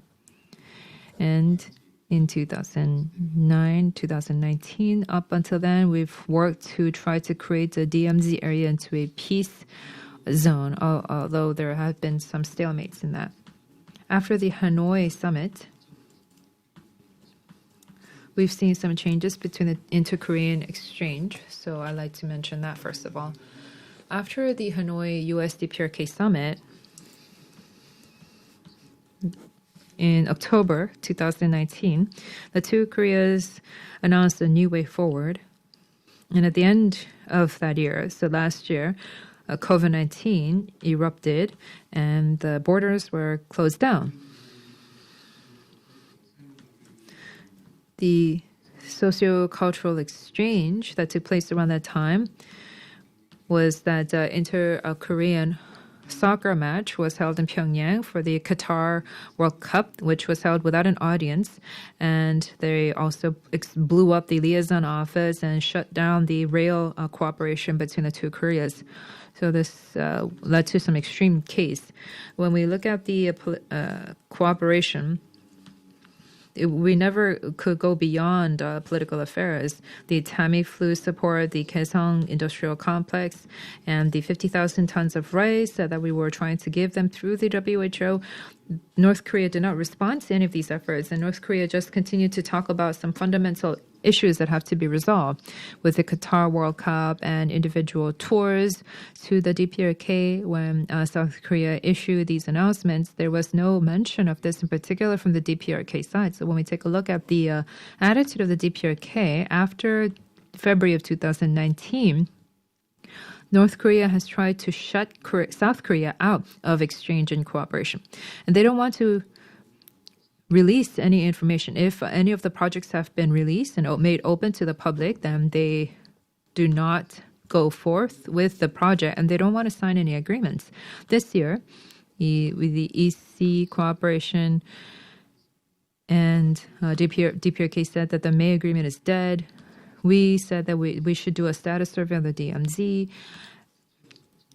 We also try to have the local governments also participate in the exchange and cooperation. But despite all that, DPRK has not responded to any of that. Instead, they took a very drastic route by exploding the liaison office, and this accelerated tensions between the two Koreas. The WFP $10 million worth of aid to DPRK that we suggested, the DPRK is refusing that aid as well. It feels that our cooperation is still mired in the traps of politics. And even if there is an agreement, we have to have a separate agreement for the implementation and then a third agreement for the implementation of that agreement. And so there's this lack of trust between the two Koreas because we keep going around in circles just signing papers. This status review that we've consistently been asked for, DPRK has refused that because of the so-called military tension that they've said that they've found it uncomfortable, and they just are asking for goods and equipment. They want us to show trust up front by providing them with goods and equipment. So for rail and road network cooperation, we say that we have to do an in-depth study first and then come up with a comprehensive plan and then bring in the goods and equipment to go forth with the project. But the DPRK doesn't try to understand that process. This has led to some difficulties in engaging with joint collaboration. And sometimes they just ask for money instead of in-kind goods. They said that they will purchase themselves through China, which means that they want to engage in exchange and cooperation, but they want to downscale the participation of South Korea. So what should we do in this regard going forward? I think that we have to move forward as humanitarian, civilian help, and infrastructure. So it's a 3-deal package. We would have to work together with the international community to try to induce North Korea to come forward and come up with a cooperative environment to facilitate this. And has been mentioned by our presenters, I want to first of all discuss Oh Kyung-seop's presentation.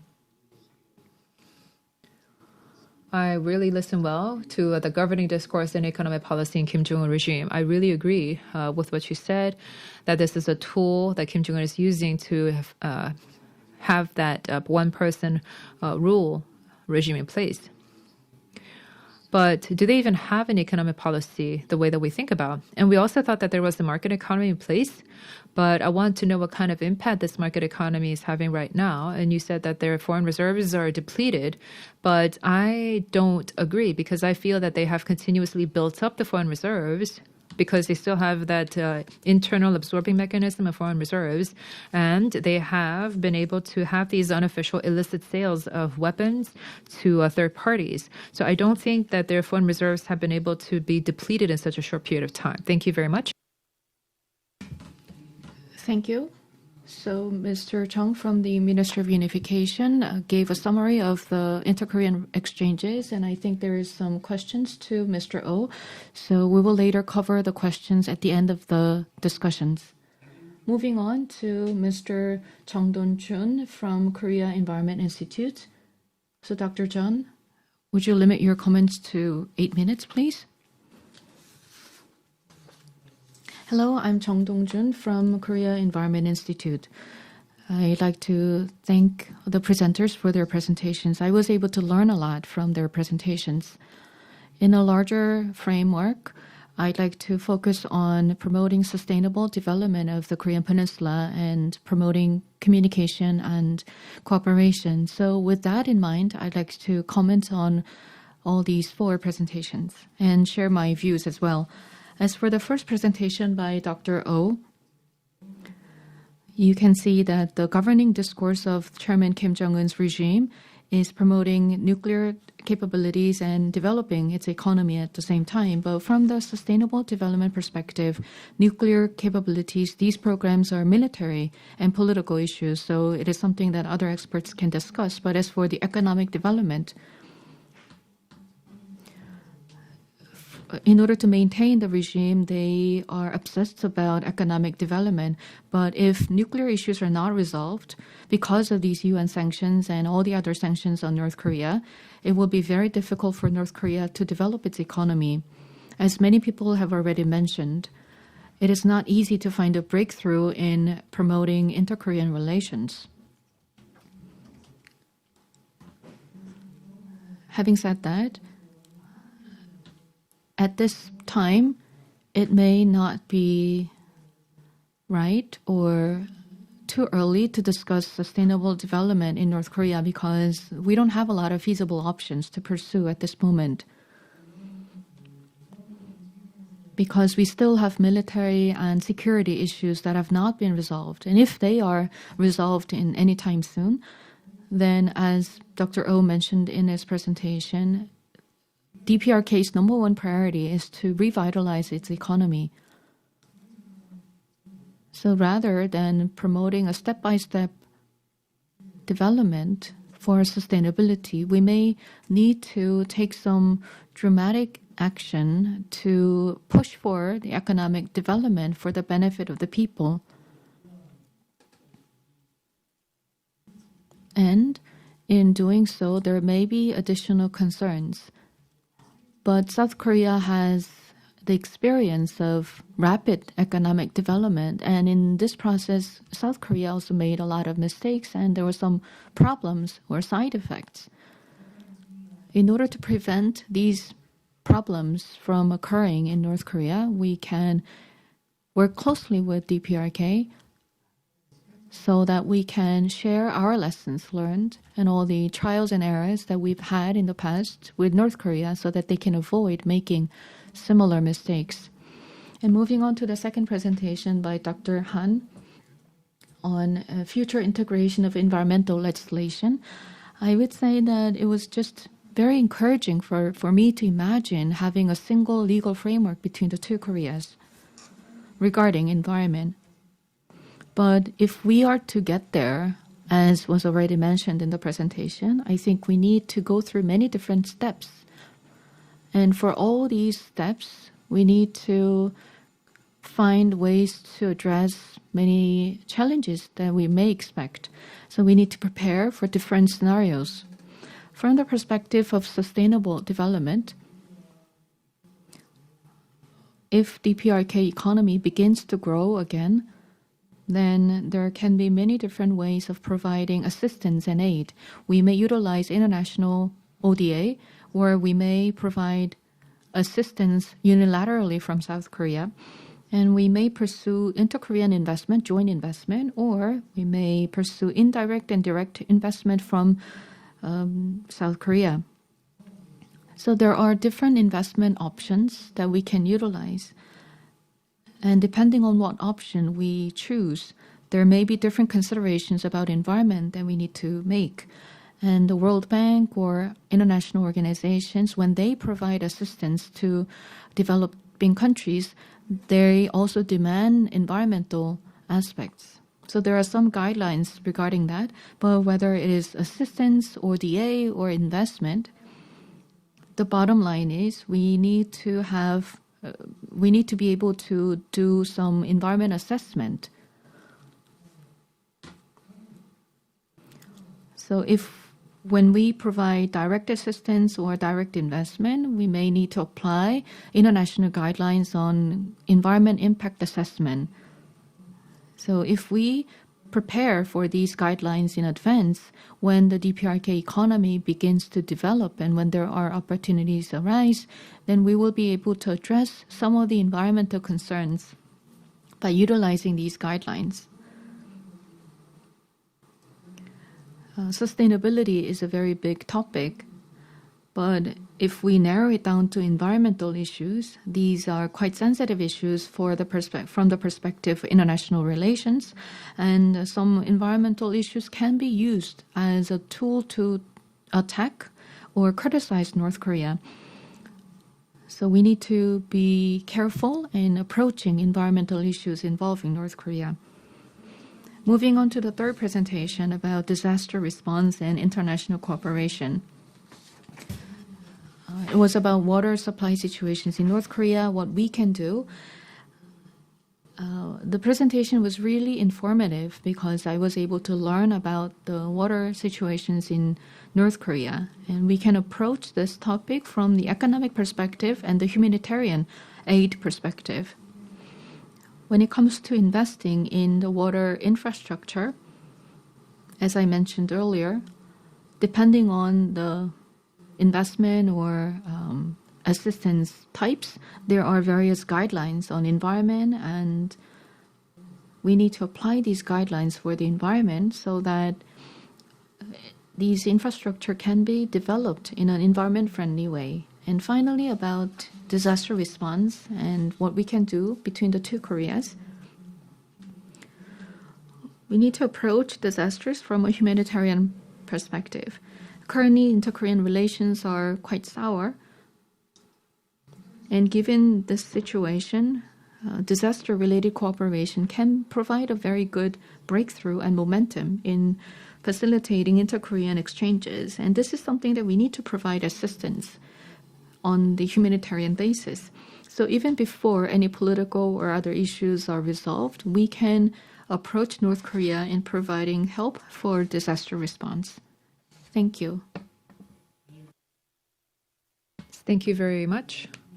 We've heard from Chung Dong-jun talking about the sustainable development of a Korean peninsula, and he gave a discussion, some opinions on all of the presenters. So after we've heard from all of the discussants, we would like to give some time to the presenters to respond to that. Next, we'd like to hear from Park Hong-seo of HUBS. I'd like to give you 8 minutes. Hello.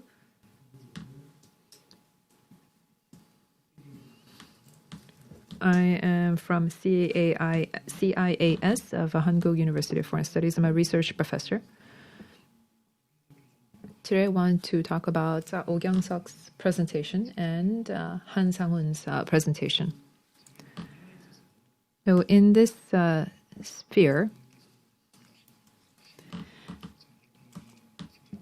I have to say that the two professors' presentations really enlightened me because there are some areas that I had not known about at all. So I'd like to thank you for giving me that information, and I'd like to briefly offer up my opinions.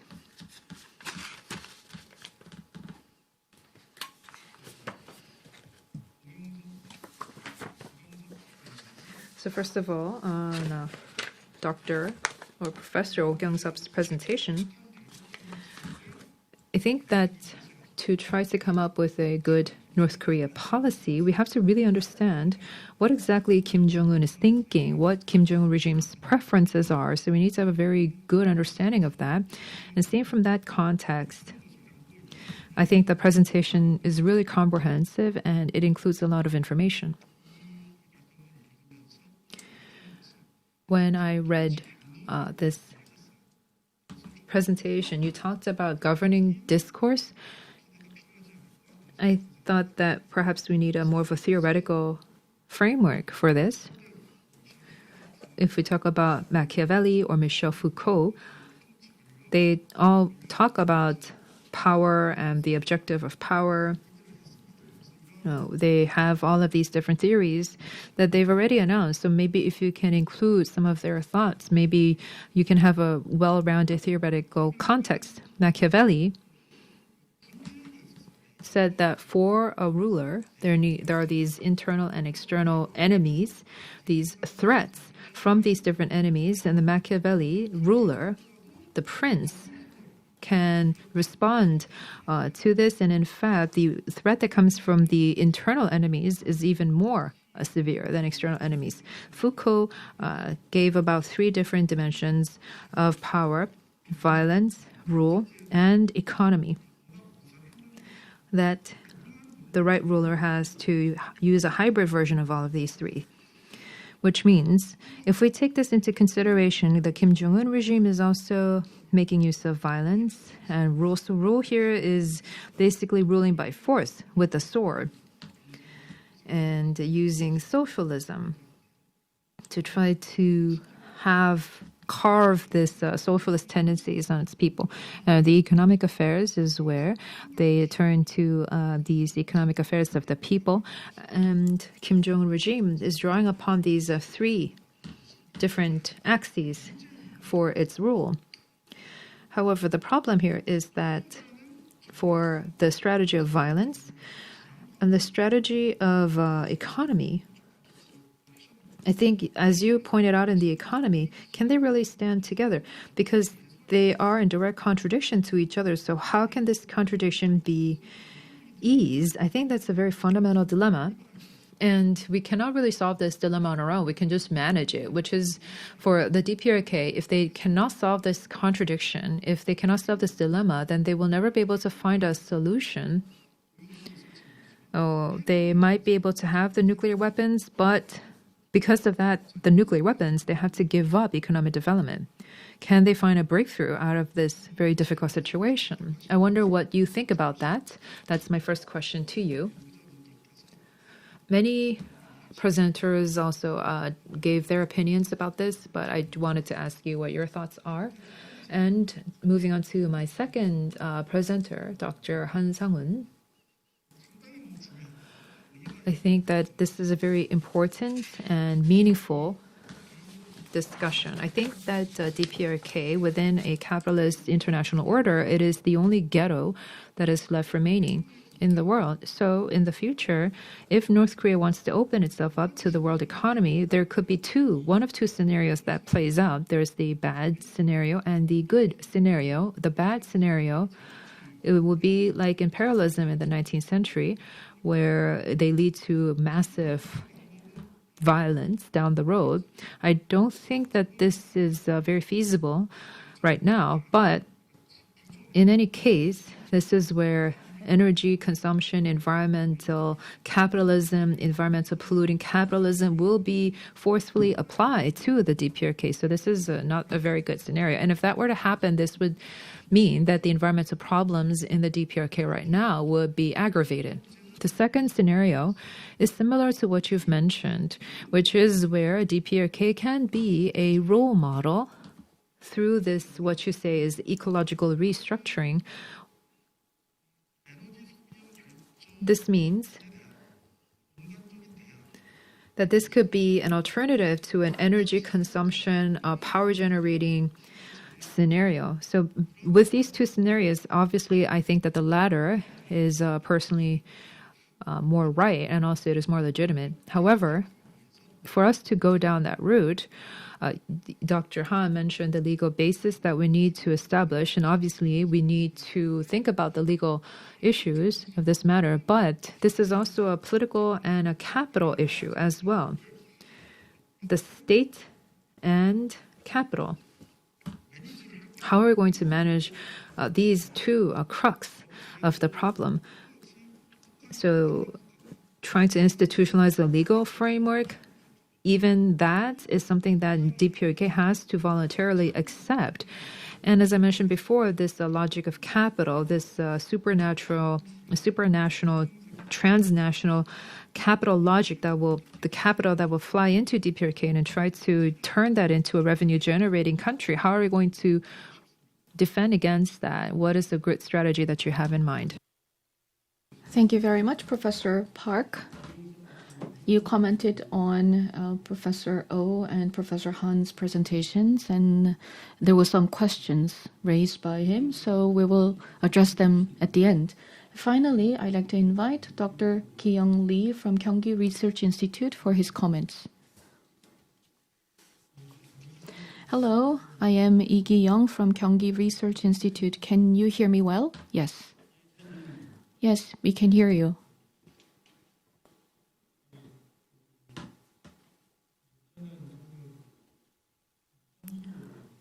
Today, I'm going to make my discussions on inter-Korean cooperation in terms of water supply and disaster response.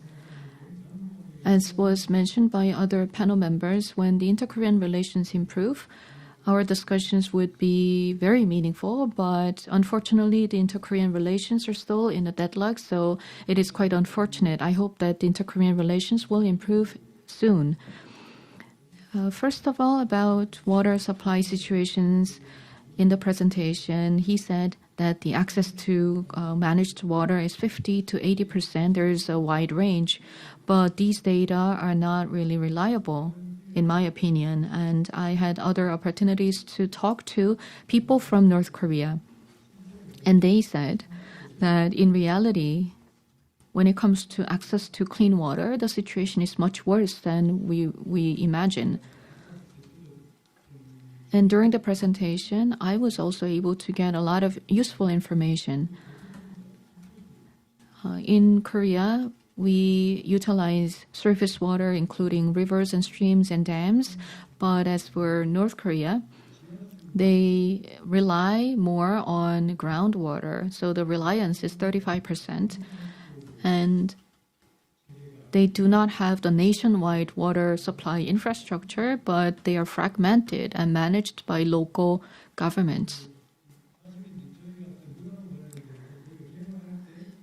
When it comes to developing water resources, in Korea, we have the nationwide approach, so we don't have much problem. But we have the risk, concentration risk, because if there is a problem with the central infrastructure, it may impact the entire water system in Korea. So when you look at the details, the water supply system in North Korea is not perfect, but overall, I think it has its own benefits because it's managed by the local authorities. And as was mentioned in the presentation, international organizations can take the initiative in improving water facilities in North Korea, and I agree to that proposal. But later, when the inter-Korean relations improve, then we may want to be involved once again, because in the past we discussed economic special zones and how to improve infrastructure. And there was a lot of interest in developing systems in North Korea, especially in the special economic zones. I think we have to be careful about designating special economic zones. If we are to pursue a large-scale project, especially in developing special economic zones, these will include water supply infrastructure as well. In the past, we would designate a special economic zone and then consider water side later on. But what I want to propose is that in the DMZ and the surrounding areas, the nature is well protected. So even when we pursue a special economic zone, we will have to avoid these areas and designate an area far away from the DMZ for special economic zones for the purpose of protecting water sources. And for these DMZ and environment areas, we need to, even if we want to designate them as special economic zones, we will have to make sure that water will not be wasted. And moving on to the second topic, I think that there are two ways for cooperation. First of all, we can jointly manage shared rivers, including Rimjin River. And the second way of cooperation is when the inter-Korean relations improve, we can help DPRK in strengthening the flood response systems.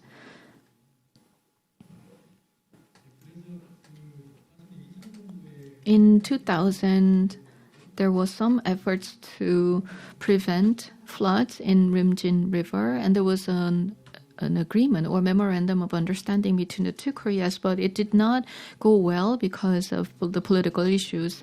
But in the future, when the inter-Korean relations improve, I think we can revitalize this project. And as for the shared rivers and estuaries, first of all, we can build a dam on the Han River, and the water would be flown to the West Sea, and this led to the decline in the water resources in Rimjin River, and there was some issues in the Paju area. And in the northern side, they discharged water from a dam all of a sudden, and the bottom of the Imjin River, there was a sudden increase of water level in Imjin River, causing some casualties. And these were two major incidents. In the past, when we had some water shortage, the Agriculture Corporation came up with policies to increase water supply for agriculture and industries, and they were able to manage the water supply in a more flexible manner. And also there was this Gunnam Dam built, and when there is a sudden release of water from the northern side, then we are now able to control the water flow.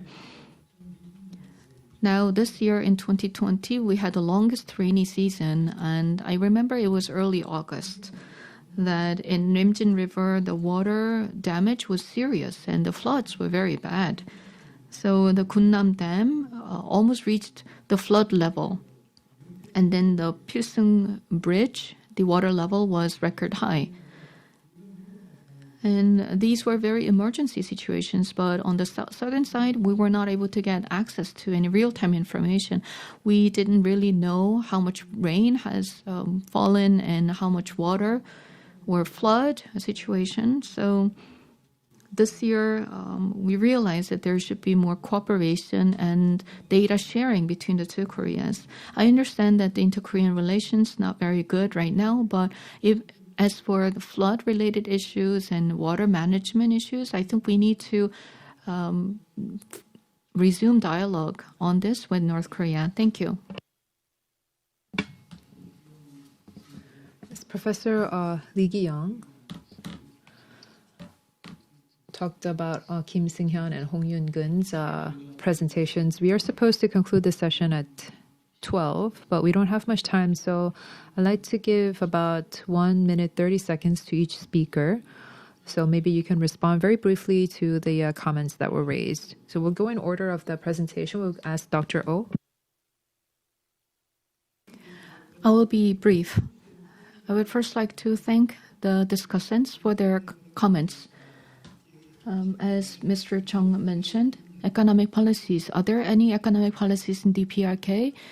He was quite doubtful about it. And I understand why he was saying that, because when you think about DPRK economic policies, there are documents, but these are quite different from the reality. And after the collapse of the Soviet Union, there were many issues on statistics, and all these statistics were not accurate. So I think that the situation in DPRK is quite similar. As for foreign reserves issues, the estimated figure for foreign reserves in DPRK includes foreign reserves in the private sector as well. And for those researchers who are studying the DPRK economy, produce these, so I want to believe that. But of course, when it comes to the outlook on foreign reserves of DPRK, well, DPRK has to earn foreign currency through exports, and currently illicit export of weapons is not possible due to sanctions, and also forestry and agricultural products and other natural resources cannot be exported to the overseas markets. So gradually they will have even more problem in maintaining foreign reserves. And currently the two Koreas are not getting along well, and about these economic situations, I think we still need to discuss this. And I was able to learn a lot about water situations and environment situations and disaster response. And all these areas are what we need to focus on in when our relations improve. But anyhow, one of the questions was, when there's rapid development in North Korea, they may go through or experience similar side effects that South Korea has had. And I believe that this is a reasonable concern, but in reality, it may not be the case, because in the ideal situation, we'll have to make sure to reduce any side effects. But in almost all countries in the world, they experience some side effects and problems in the rapid economic development, so DPRK will not be an exception. And so DPRK is very likely to go through all these challenges even though they know that these are possible challenges, just like the cases of the two Germanys.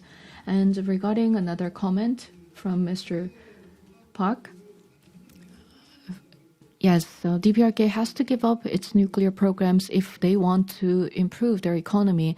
If they do not open up, even to a certain degree, to the outside world, they are not really able to grow their economy. But still, DPRK has this Pyeongjin policy focusing on military and economy at the same time. And this began with Kim Il-sung and then moving on to Kim Jong-il and Kim Jong-un. But the essence is the same. They want to maintain military forces. So that's their number one priority. And at the same time, they want to develop the economy as well. If they are to redesign this philosophy or this overall approach, it means that they will have to redefine their philosophy. And this requires a big breakthrough or a turning point. And the only possible way is for the North Korean leadership to realize that they can maintain their regime even if they give up on the nuclear programs. And then they may pivot slowly or quickly after such realization. But now, it's not very likely for DPRK to have this kind of breakthrough or momentum. Now we have to see what the U.S. President, Mr. Biden, will do going forward, and we'll have to kind of wait and see how things will go. I'm sorry I couldn't give you more time. Next, we'd like to hear from Dr. Han Sang-un. Yes, I'd like to keep my remarks brief.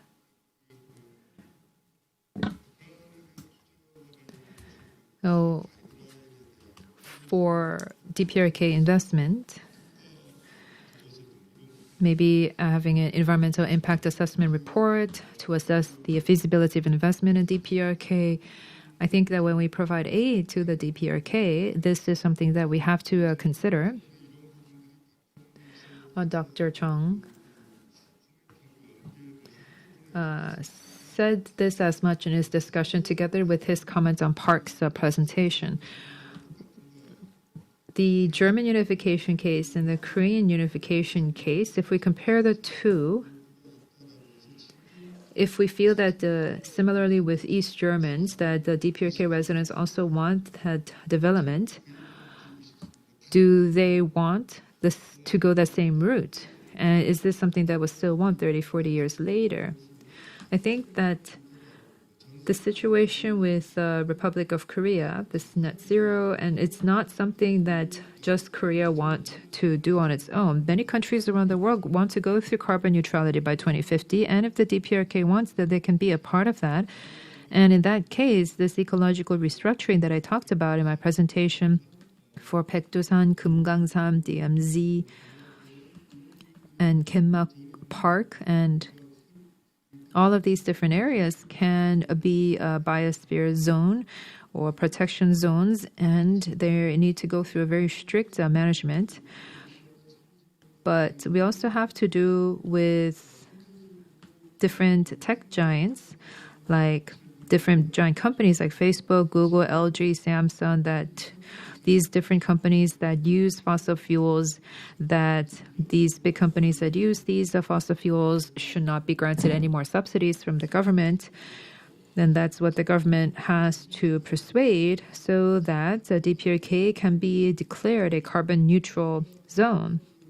And if we can do that, then the funding that we can give to a DPRK would be given in as a form of investment. So no one would say that this is just DPRK is just giving money to the DPRK. And this could be something that big companies could come around with, because this is in alignment with what international organizations want, with the international regulations. And the ROK government is also going to establish a committee on carbon neutrality soon.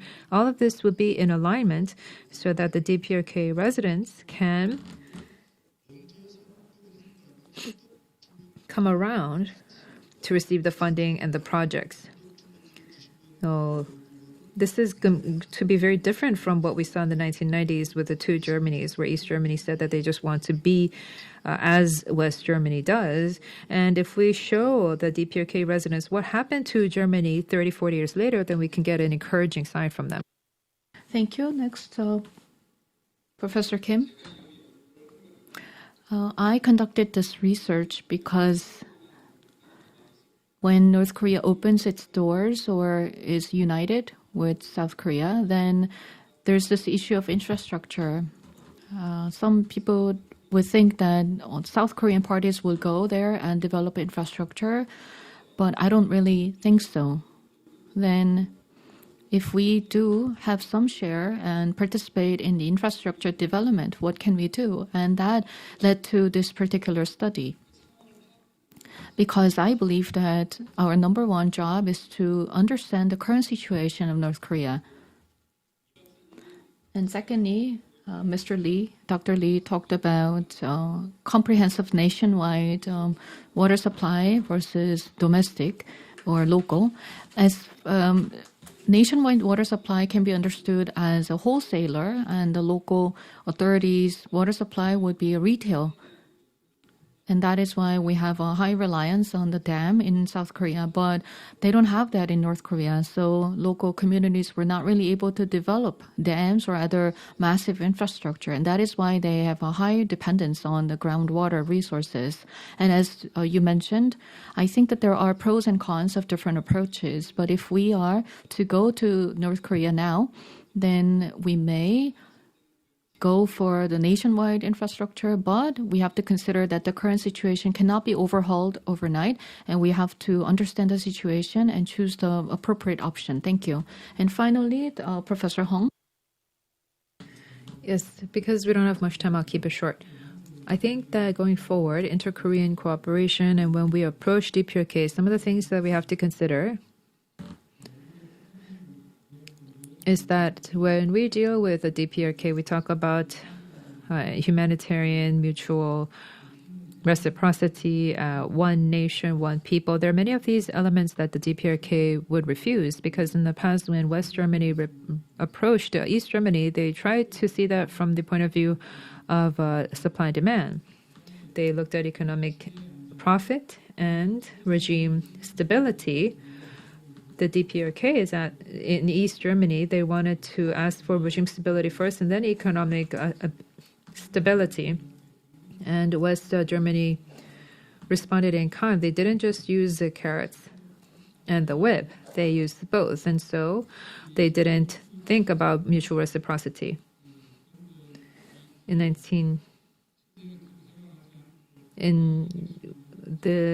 lead to this joint disaster management agreement was signed on by these two Germanys. They didn't really agree on other areas such as the economic front, but after 1980s, later on, West Germany continued to expand their cultural influences as well. So going forward with the ROK government as well, when they deal with the DPRK, they have to not just try to make the argument from the point of view of the supplier, from the giver. There's these joint inter-Korean rail projects and etc. South Korea should try to see North Korea and their demands coming from the side of the consumer. One of the important things is to try to guarantee a regime stability. What are the things that we can do to guarantee that? And even if that is not something that we can do, persuade North Korea that this is not going to hurt their regime stability. I think that with this disaster management, with the streams and infectious disease management, these are some of the things that are not necessarily going to hurt the regime stability or hurt Kim Jong-un's image. There might be some aspects that could do so. So for those areas that could threaten Kim Jong-un, and he might feel threatened, then we have to be very careful about that and have persuade DPRK that this is in alignment with their economic benefits. Thank you very much. I'm sorry that I was not able to give you sufficient time for your discussion. I would like to say thank you to all of you for being here with us for the morning session. With this, let us conclude the first session. Thank you very much.